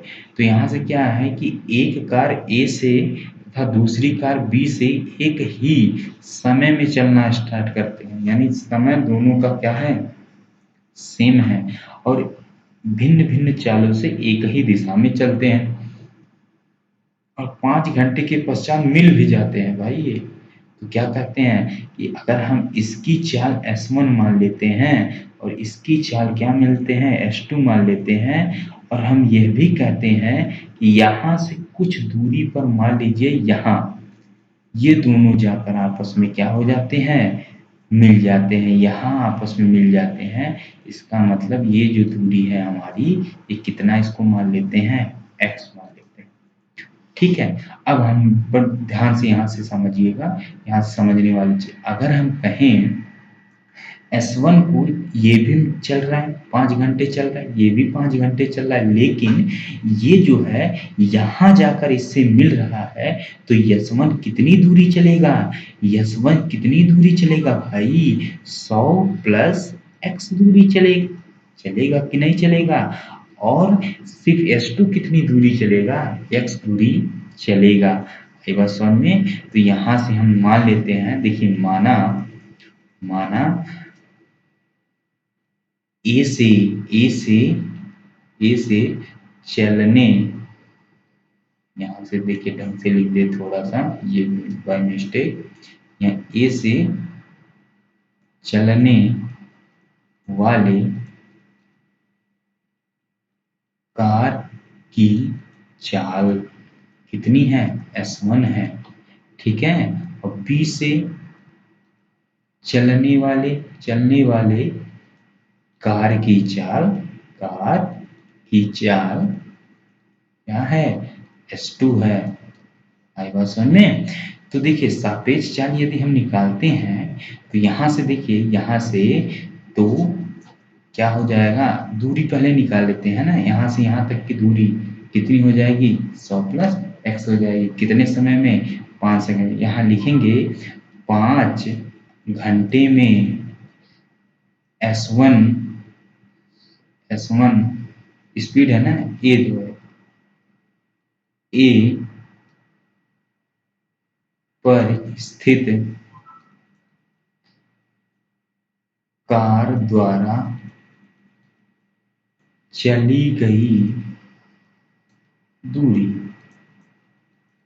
कितनी हो जाएगी, दूरी कितनी हो जाएगी, चाल, दूरी बराबर चाल गुणे समय हो जाएगा ठीक है। तो दूरी हमारे पूरा कितनी है, दूरी यहाँ से यहाँ तक, तो 100 प्लस x है दूरी, और चाल कितनी है हमारे पास, चाल स्पीड हमारी कितनी है, S1 है, और समय कितना लग रहा है, 5 घंटा लग रहा है भाई। तो यहाँ से हमारे पास 5S1 is equal to 100 plus x हो जाएगा। समझ में आई बात, यस सर बिल्कुल आ रही है। तो यहाँ से हमारे पास ये आएगा, और यहाँ पर और अभी तो ए का निकाला ना, अब बी का निकाले, 5 आवर्स में बी पर स्थित कार द्वारा चली गई दूरी कितनी आएगी हमारे पास, चाल गुणे समय। दूरी कितनी है, दूरी दूरी इस बार देखिए यहाँ से अगर हम यहाँ देखें तो दूरी कितनी चली बी ने, x दूरी चला है, x दूरी चला तो समय तो उतना लगा है ना, x दूरी चला और समय कितना लगा है, चाल से तो S2 चाल से चला, समय तो 5 घंटे लगा है, तो x is equal to 5s2 आ जाएगा। ठीक है, तो यहाँ से हमारे पास आ जाएगा। तो देखना दोनों कारों के लिए, दोनों कारों द्वारा चली गई दूरियों का अंतर, दूरियों का अंतर, जब हम लोग अंतर निकालने की कोशिश करेंगे तो अंतर क्या होगा, बड़े में से छोटे को घटाएंगे, बड़े में से क्या है S1, ये बड़ा है और ये छोटा है, ठीक है ना, क्यों बड़ा है, देखिए x में 100 जुड़ा है इसका मतलब ये बड़ा है, x में कुछ नहीं जुड़ा है इसका मतलब ये हुआ कि 100 प्लस एक्स माइनस का x देंगे इज इक्वल टू, पहले ये लिखे है ना तो इसको लिखो 5s1 माइनस का 5s2 देंगे। एक बात समझ में, तो यहाँ से 100 plus x minus x is equal to 5 common निकालिए, S1 माइनस S2 हो जाएगा। आई बात समझ में, ये और ये कैंसिल हो जाएगा, तो यहाँ से 5 से ये भी कट जाएगा, सॉरी हम अगले स्टेप में इसको करेंगे, ठीक है, हम लोग इसको अगले स्टेप में कर देते हैं। तो यहाँ से हमारे पास कितना हो जाएगा 100 और यहाँ से हमारे पास 5, तो यहाँ से हमारे पास क्या हो जाएगा, तो 100 is equal to 5s1 minus S2, ठीक, 5 से काटिए 20 बार कटेगा equal to S1 minus S2 हो जाएगा। ठीक है, तो यहाँ से हमारे पास या फिर या S1 minus S2 is equal to 20 हो जाएगा। ठीक है, आप देखिए मैं अभी सॉल्व तो यहाँ तक नहीं हुआ, इक्वेशन नंबर हमारे पास 1 बना। आप चाहते इतना ना करके सिर्फ और सिर्फ क्या कर लिए होते, देखिए मैं ये मेथड भी बताने वाला था, मैं ये मेथड भी आपको बता देता हूँ। देखिए आप क्या करते हैं, तो देखिए एक कार तो है, ये कार है, ये यहाँ चल रही है और ये यहाँ चल रही है। अभी देखिए डायरेक्ट ये वाला आपका इक्वेशन आ जाएगा, डायरेक्ट ए से चल रही है, ये S1 से चल रही है और ये S2 से चल रही है ना। तो आपको करना क्या था, देखिए चाल बराबर क्या होता है, चाल बराबर होता है दूरी बटे समय होता है। ठीक है, तो चाल निकालना था, तो ये सापेक्ष चाल है ना, कहीं जाके x पर मिलेगी, कहीं जाके x पर मिलेगी, इन दोनों के बीच 100 किलोमीटर की दूरी है। तो यहाँ से चाल क्या होता है, सापेक्ष चाल क्या हो जाएगा हमारे पास, S1 माइनस S2 हो जाएगा सापेक्ष चाल, जैसे ऊपर मैंने बताया अभी को, यहाँ ऊपर S1 माइनस S2 एक ही दिशा में चल रही है ना कार, तो इसीलिए हमारा S1 माइनस, दूरी कितना है हमारे पास 100 और समय कितना लग रहा है सर, 5 घंटा लग रहा है, 5 दूनी 10 20, यानी S1 माइनस S2 बराबर क्या आ जाएगा 20 आ जाएगा। इक्वेशन नंबर 1 देखा, यहाँ से आप तुरंत यहाँ ये वाला इक्वेशन यहाँ तुरंत पा जाते हो। आई बात समझ में ना, तो देखिए ये भी आपका मेथड सही है और वो भी आपका मेथड सही है, इसीलिए मैंने ऊपर वाले को बताया था यहाँ। तो देखिए हमारे पास इक्वेशन नंबर 1 तो बन गया। अब देखिए 1 घंटा, अब मान लीजिए 1 घंटा में जो शाम चलेगा, अब क्या है, कार है, ठीक, यहाँ से हमारे पास कार है। अभी तक तो हम लोग एक ही दिशा में ले चल रहे थे, लेकिन इस बार हमको किस दिशा में ले चलना है, विपरीत दिशा में ले चलना है। आई बात समझ में, विपरीत दिशा में ले चलना है, ए है और बी है और यहाँ 100 किलोमीटर है। इस बार हमको कितना समय हमारा इस बार टाइम चेंज हो जाएगा, 1 आवर्स हो जाएगा, 1 घंटे में ही हमको दोनों विपरीत दिशाओं में ले जाना है। तो यहाँ से हमारे पास S1 है और यहाँ से हमारे पास S2 है, तो हमारे देखिए विपरीत दिशा में जा रही है, तो 1 घंटे में चली गई दूरी, ठीक है, तो यहाँ से हमारे पास S1 प्लस S2 हो जाएगा, सापेक्ष दूरी है ना, यहाँ से सापेक्ष चाल बटे 1, तो यहाँ से हमारे पास S1 प्लस S2 बराबर कितना हो जाएगा 100 हो जाएगा। तो ये हमारा कौन सा इक्वेशन बन जाएगा, 2 हो जाएगा। तो समीकरण 1 व समीकरण क्या करेंगे 2 से, यहाँ से समीकरण 1 व समीकरण 2 से समीकरण 1 और समीकरण 2 से करेंगे तो हमारे पास समीकरण S1 minus S2 is equal to 100 हो जाएगा और S1 plus S2 is equal to कितना हो जाएगा 120 हो जाएगा। सॉरी, यहाँ पर हमने क्या कर दिया, उल्टा लिख दिया, ये चीज़ यहाँ और यहाँ, ठीक है। तो यहाँ से यहाँ हमको क्या लिखना था, 20 लिखना था और यहाँ क्या लिखना था, 100 लिखना था। तो यहाँ से देखिए घटाने की जरूरत नहीं है, सीधे लिख दीजिए, जोड़ने पर चिन्ह बदलेगा नहीं, साइन इसका चेंज नहीं होगा। 2S1 इज इक्वल टू कितना हो जाएगा, 120 हो जाएगा। 2 से कटेगा कितनी बार, 60 बार। S1 इज इक्वल टू कितना हो गया, 60 आ गया, ठीक है। S1 का मान किसी एक समीकरण में रख दीजिए। तो यहाँ से S1 का मान समीकरण 1 में रख देते हैं, 1 में, ठीक है, समीकरण 1 में रख देते हैं। तो S1 minus S2 is equal to 20। तो यहाँ से S1 की वैल्यू कितनी आ गई हमारे पास, बताइए। S1 की वैल्यू आ गई 60 minus S2 is equal to 20। फिर माइनस का S2 इज इक्वल टू कितना आ जाएगा, 20 माइनस 60। यहाँ से आ जाएगा minus S2 is equal to minus का 40, माइनस माइनस कैंसिल हो जाएगा। S1 is equal to 40 kilometre प्रति आवर्स और ये भी किलोमीटर प्रति आवर्स में, ये दोनों आपके क्या हो जाएंगे, आंसर हो जाएंगे। आइए मित्रों, हम लोग 15वां सवाल देखते हैं कैसे लगेगा। चलिए हम शुरू करते हैं 15वां सवाल। इसमें दिया है 2 महिलाएं एवं 5 पुरुष एक कसीदे के काम को साथ साथ 4 दिनों में पूरा कर सकते हैं। कितनी महिलाएं हैं, 2 महिलाएं और 5 पुरुष इसको एक कसीदा के काम को कितने साथ साथ 4 दिन में पूरा करते हैं, जबकि 3 महिलाएं एवं 6 पुरुष इसको 3 दिन में पूरा कर सकते हैं।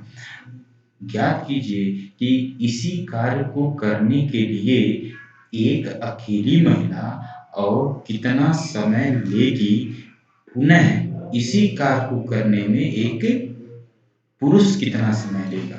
आई बात समझ में।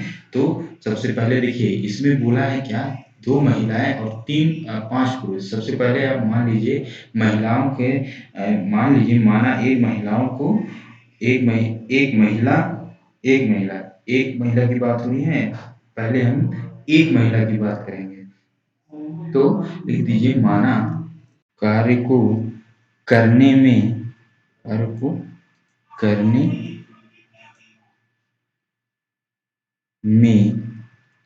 लगा समय, क्या हो जाएगा, लगा समय, या समय किस में देना है, दिन में देना है ना, दिनों में, दिन में, ठीक।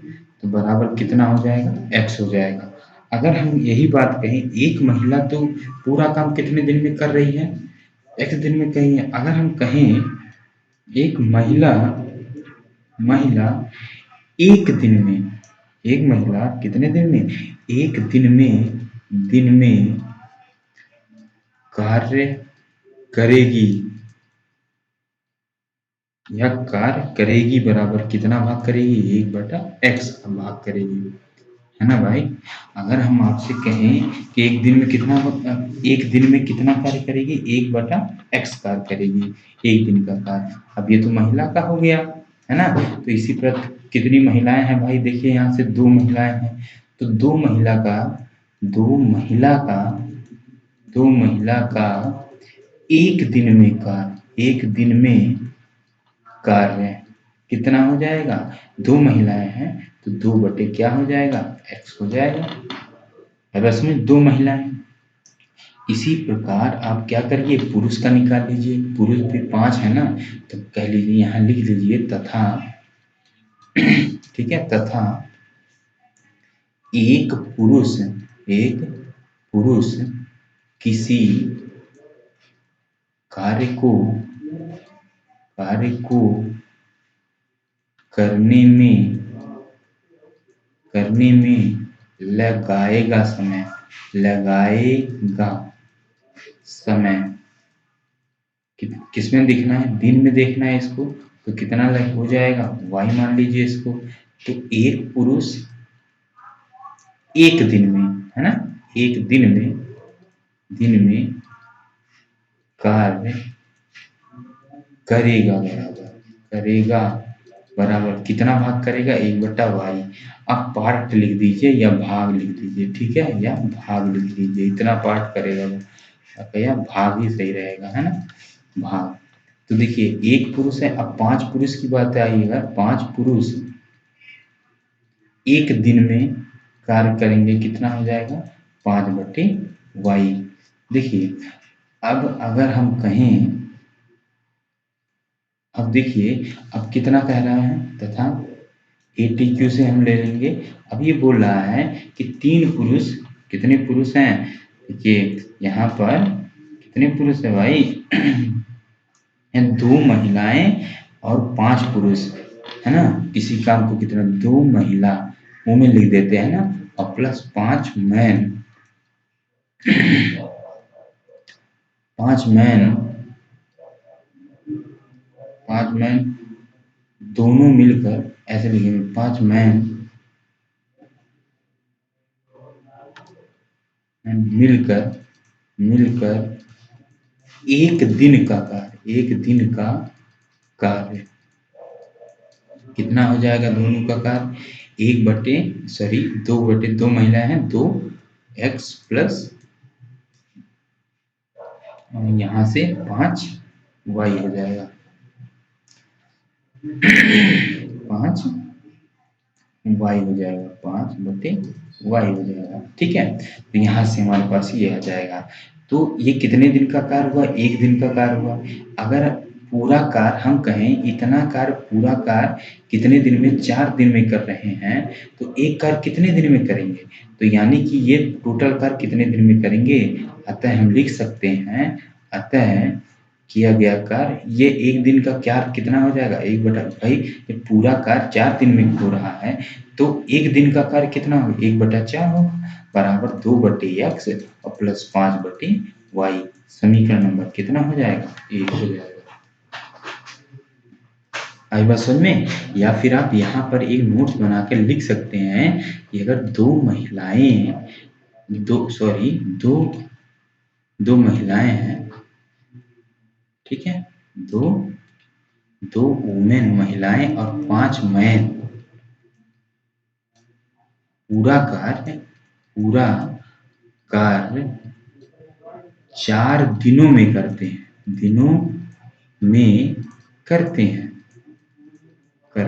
हैं, ठीक है। तो अतः एक दिन में करेंगे, बराबर एक, तो ये एक दिन में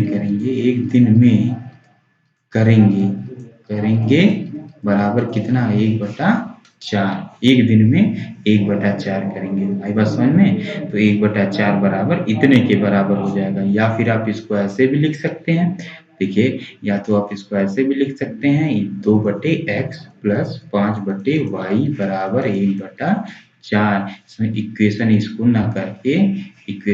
ना कह के आप लोग इक्वेशन किसको कह दीजिए, इसको कह दीजिए इक्वेशन नंबर 1। ये ठीक है, आई बात समझ में। तो इसी प्रकार, तभी कहते हैं इसी प्रकार अब कितनी महिलाएं हैं भाई, अब इसी प्रकार कितनी महिलाएं हैं देख लेते हैं ऊपर। अब देखिए एक तो हो गया, है ना, यहाँ से हम ऊपर जाते हैं, जबकि 3 महिलाएं और 6 पुरुष 3 दिनों में पूरा करते हैं। अब देखिए ये 2 महिलाएं और 5 पुरुष 4 दिनों में पूरा करते हैं, और 3 महिलाएं और 6 पुरुष 3 दिन में पूरा करते हैं, है ना। तो इसको बना लीजिए इसी तरह, तो कह देते हैं 3 महिलाएं x करती हैं और 6 पुरुष कितने, y बराबर कितने दिन में, 1/3 दिन में करते हैं। समीकरण नंबर कितना हो गया, 2 हो गया। ऐसा सुनने, तो यहाँ से देखिए ये हो गया। अगर आप चाहें तो समीकरण जो 1 में, समीकरण क्या कर दीजिए, समीकरण समीकरण 1 में कितने से गुणा कर दीजिए, 3 से, और समीकरण 2 में 2 से गुणा कर दीजिए। तो यहाँ लिखेंगे समीकरण 1 में पूरे कितना कर दीजिए, 3 से गुणा कर दीजिए, तथा समीकरण 2 में कितने से गुणा कर दीजिए, 2 से कर दीजिए गुणा। ठीक करने पर, ठीक है। तो यहाँ से देखिए 3 से इसमें गुणा कर देंगे तो 6 बटे कितना हो जाएगा x और प्लस 15 बटे y इज इक्वल टू कितने से 3 से 3 बटे 4 इक्वेशन नंबर कितना बन जाएगा 3 बन जाएगा। ठीक है। तो यहाँ से और आ जाइए इसमें 2 से कर दीजिए 6 बटे x और प्लस का 12 बटे y इज इक्वल टू 2 बटे 3 इक्वेशन नंबर कितना बन जाएगा 4 बन जाएगा। अब देखिए इसको क्या करें यहाँ घटाने पर यहाँ देखिए माइनस का कर दीजिए तो ये तो कैंसिल हो जाएगा। तो यहाँ से हमारे पास y सेम है 15 में से 12 गया कितना बचा 3 बटे क्या बचेगा y और यहाँ से क्या बचेगा देखिए 3 बटे 4 माइनस का 2 बटे 3 बचेगा। जब हम इसको सॉल्व करेंगे तो कितना आएगा 3 त्रिक का 9 4 दूनी 8 1 बटे 4 तियां 12 हो जाएगा। होगा कि नहीं होगा। यहाँ से हमारे पास ये चीज आ जाएगी तो 3 बटे वाई बराबर 1 बटे 12। तो अगर इसको त्रियक गुणा करेंगे तो y बराबर कितना आ जाएगा 36 आ जाएगा 12 तियां 36 आ जाएगा। आई बात समझ में। तो यहाँ से हमारे पास बढ़ती है क्या आ जाएगा 36 और y का मान समीकरण किस में रख दीजिए 1 में रख दीजिए y का मान समीकरण 1 में रख दीजिए। एक क्या है समीकरण 1 दिख नहीं रहा 2 में रख दीजिए। ठीक है 3 बटे क्या हो जाएगा x और प्लस 6 बटे y का मान 36 और प्लस 1 बटा बराबर 1 बटा 3 बच्छांतर के 6 के 36 3 बटे x बराबर 1 बटे 3 माइनस 1 बटे 6 में से 3 बटे x बराबर 6 में से 3 गया 3 बटे 6 त्रिक 18 3 छक 18 1 बटे 6 तो x बराबर कितना हो गया 6 त्रिक 18 हो जाएगा। एक बात सुन में हमें क्या x क्या माने थे x देखिए क्या माने थे महिलाओं द्वारा किया गया था और पुरुष द्वारा ये 36 दिनों में महिलाओं द्वारा कितना होगा 18 दिनों में। यही दोनों क्या हो जाएगा आंसर हो जाएंगे आपके दिन में। ठीक है दिन में ठीक। उम्मीद करते हैं सवाल आपको समझ में आया होगा। तो देखिए इस सवाल को लगाने का मेथड एक और मेथड है। ठीक है तो हमें सबसे पहले अगर हम कुल कार्य निकालें तो समय लगेगा इनटू कार्य इफिशियंसी यानी क्षमता यानी कहना चाहें कि total work is equal to time गुणे इफिशियंसी का मतलब क्षमता होता है यानी कार्य क्षमता होता है। ठीक है आई बात सुनने कार्य क्षमता। तो इसका मतलब ये हुआ पहले कितनी महीने 2 महिलाएं 2 वुमेन और 5 मैन 4 दिन में काम करते हैं इतना टोटल काम होगा। और यही जो काम है 3 वुमेन और 6 मैन कितने दिन में 3 दिन में काम करते हैं। आई बात सुनने। तो क्या कीजिए इसका मैन और वुमेन का इफिशियंसी यानी कार्य क्षमता को क्या कर दीजिए निकाल दीजिए। ठीक है तो अगर कार्य क्षमता को अगर हम निकालें तो इसका गुणा करते हैं 8W वुमेन प्लस 5 चौक 20 एम इज इक्वल टू 3 त्रिक 9 वुमेन प्लस 6 त्रिक 18 मैन हो जाएगा। ये बात है। ये देखिए ये सेकंड मेथड ठीक है इसको शॉर्ट मेथड बोला जाता है। तो यहाँ से क्या हो जाएगा 20 5 चौक 20 हो जाएगा। अब देखिए वुमेन और डब्ल्यू वाले को एक तरफ कर लीजिए ये इधर कर लीजिए इसको इधर यानी 2m हो जाएगा। यानी कि 2m डायरेक्ट नहीं इसको और थोड़ा सिंपल में वे में लगाते हैं। तो यहाँ से देखिए हमारे पास क्या हो जाएगा 20m minus 18m is equal to 9w है ना 9 वुमेन।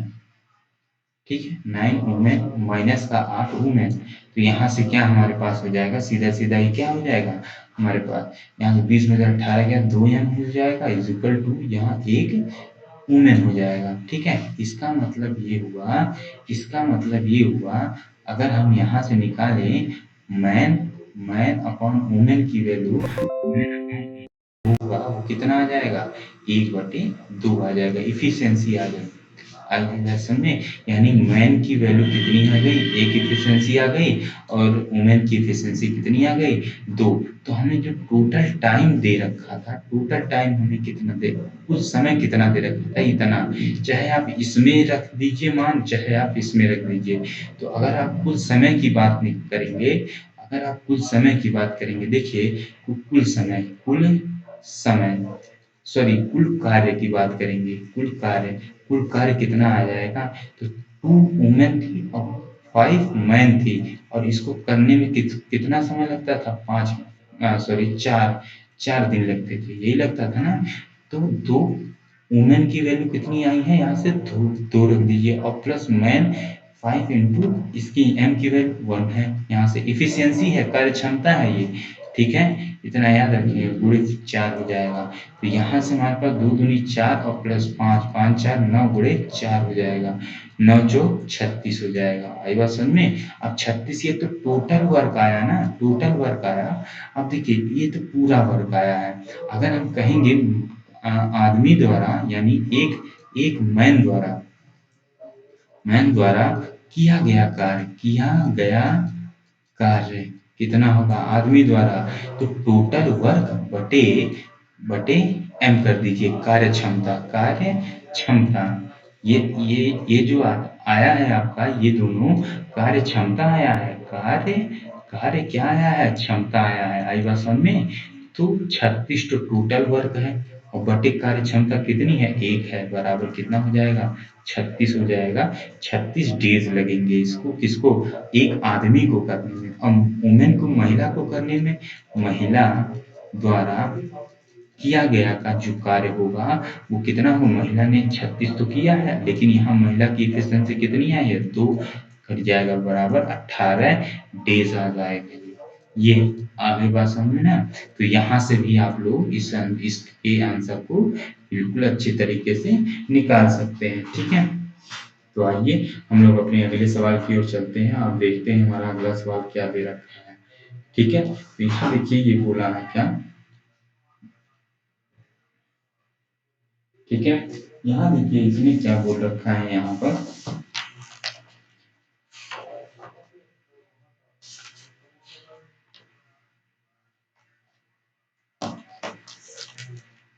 चलिए इसमें बोला है ये रूही है, कौन है, रूही।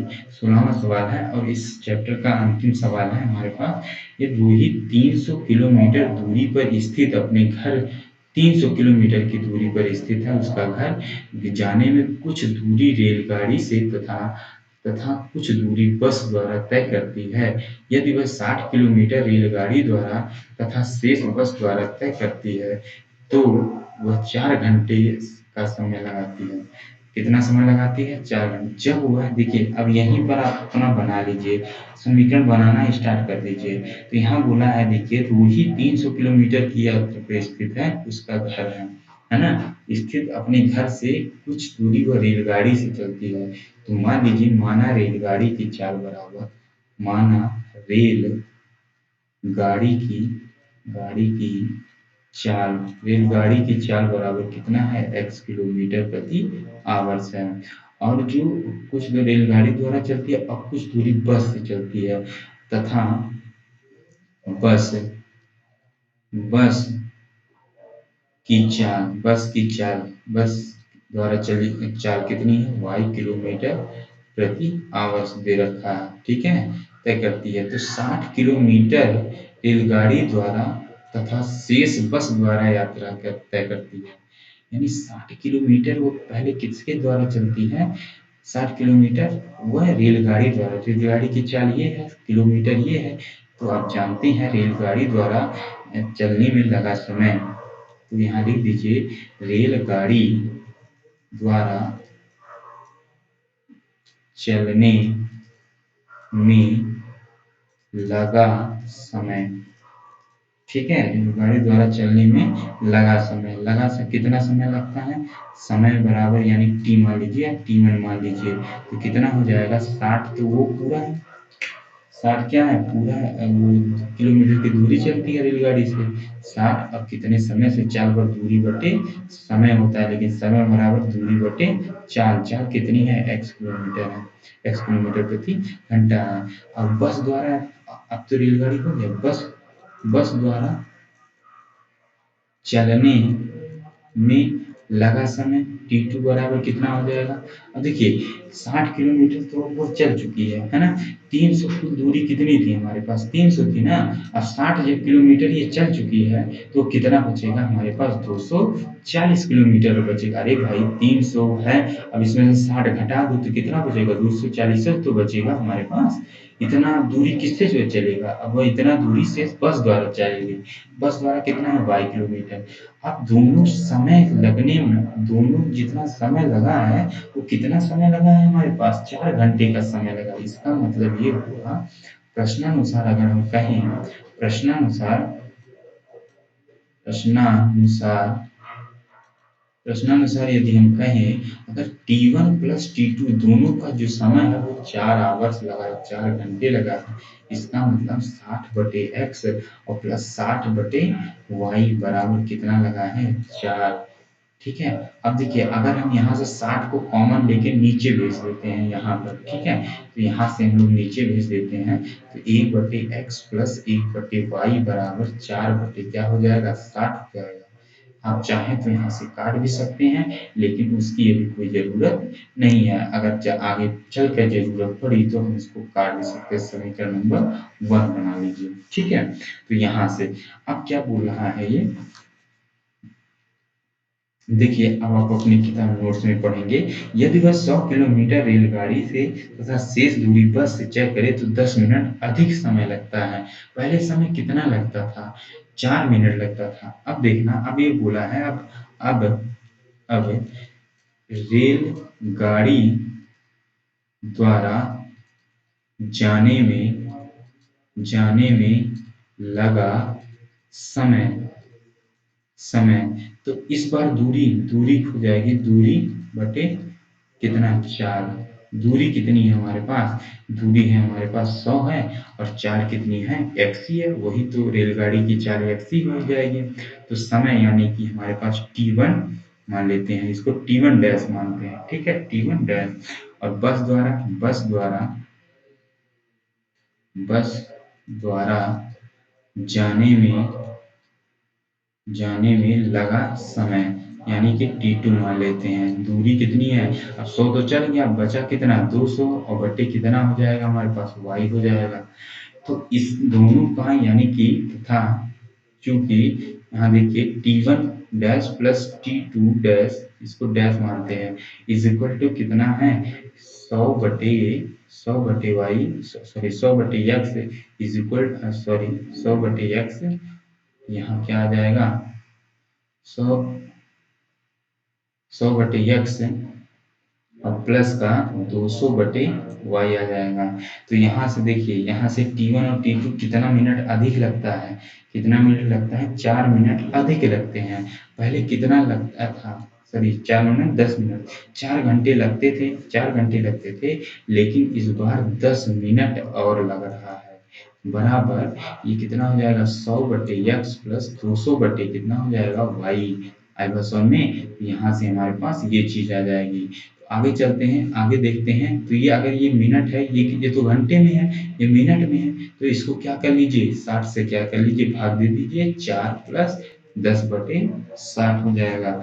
ये टोटल किस में बदल गया आवर्स में बदल गया यानी घंटे में बदल गया। तो यहाँ से हमारे पास क्या हो जाएगा 100 बटे एक्स और प्लस 200 बटे वाई हो जाएगा। तो यहाँ से हमारे पास आ जाएगा तो यहाँ से 1 बटे 6 6 चौक 24 और 1 25 बटे क्या हो जाएगा 6 इज इक्वल टू 100 बटे एक्स हो जाएगा और प्लस 200 बटे वाई हो जाएगा। आएगा समझ में ना 200 बटे वाई हो जाएगा। तो यहाँ से देखिए अब क्या करें यहाँ से अब देखिए अब इस 100 यहाँ भी 100 है यहाँ भी 100 है 100 को नीचे भेज दीजिए तो हमारे पास कितना हो जाएगा देखिए या फिर आप इसको ऐसे लिख देंगे देखिए 25 4 बार ये भी कट जाएगा तो 25 बटे 6 गुणे 100 कर दीजिए बराबर 1 बटे एक्स प्लस 2 बटे वाई। 25 चौक का क्या हो जाएगा, 6 चौक 24 हो जाएगा। तो यहाँ से हमारे पास कितना आ जाएगा, 1/24 बराबर 1/x plus 2/y। Question number कितना हो जाएगा, 2 हो जाएगा। या फिर आप इसको ऐसे भी लिखिए, देखिए, या फिर यह हमारे पास 1/x plus 2/y is equal to 1/24। Equation number 2 लिख दिए, इसको छोड़िए, इसको लिखिए, ठीक है। ये व्यवस्थित रूप में है। अब क्या कर लीजिए, समीकरण एक व समीकरण दो से यहाँ पर 60 थोड़ी है, 240y है ना, 240y है। तो यहाँ से हमारे पास 6 चौक 24, अगर हम यहाँ से 60 ले लेंगे तो यहाँ 4 बचेगा। यहाँ से 1/y प्लस 6 चौक 24 है ना, 4 बचेगा। 4/y माइनस नहीं है ये, बराबर 4/60। यानी कि अब हमारे पास 1 बटे कितना आ जाएगा, 15 आ जाएगा। तो यहाँ पर जो मान हमारा आएगा, ठीक है, यहाँ से देखिए, तो हमारे पास कितना आ जाएगा, 2 बटे क्या आ जाएगा, वाई आ जाएगा, बराबर यहाँ से हमारे पास 1/15 माइनस का 1/24 हो जाएगा। तो 2/वाई इज इक्वल टू हमारे पास है, तिर्यक जब पूरा करेंगे तो हम लोग यहाँ पर 24 माइनस 15 बटे 360 हो जाएगा। 2/वाई बराबर हो जाएगा हमारे पास 9/36। 9/360, 9 चौक 36, 40।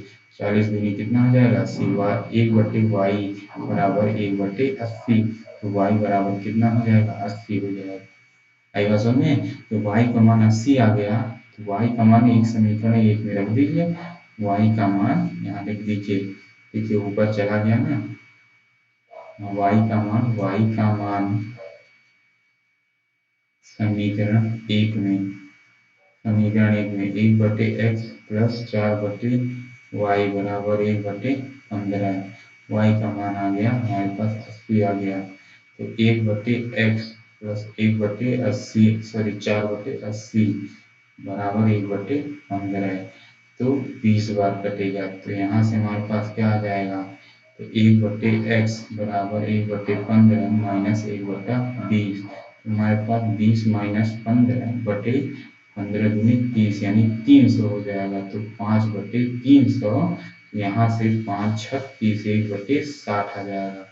तो कहने का मतलब है 1/x बराबर कितना, 1/60, x बराबर 60 किलोमीटर प्रति आवर्स आ जाएगा। ये आ गया, फिर भी किलोमीटर प्रति आवर्स आ जाएगा, ठीक है। तो उम्मीद करते हैं कि ये आपकी वीडियो बहुत अच्छी लगी होगी। प्लीज लाइक शेयर सब्सक्राइब करना न भूलिए। अब हम अगले वीडियो में अगले समय से अब हम ये 3i सॉल्व करेंगे, ठीक है ना। और अगली प्रश्नावली कौन सी होगी, अगली प्रश्नावली 3i, ठीक है।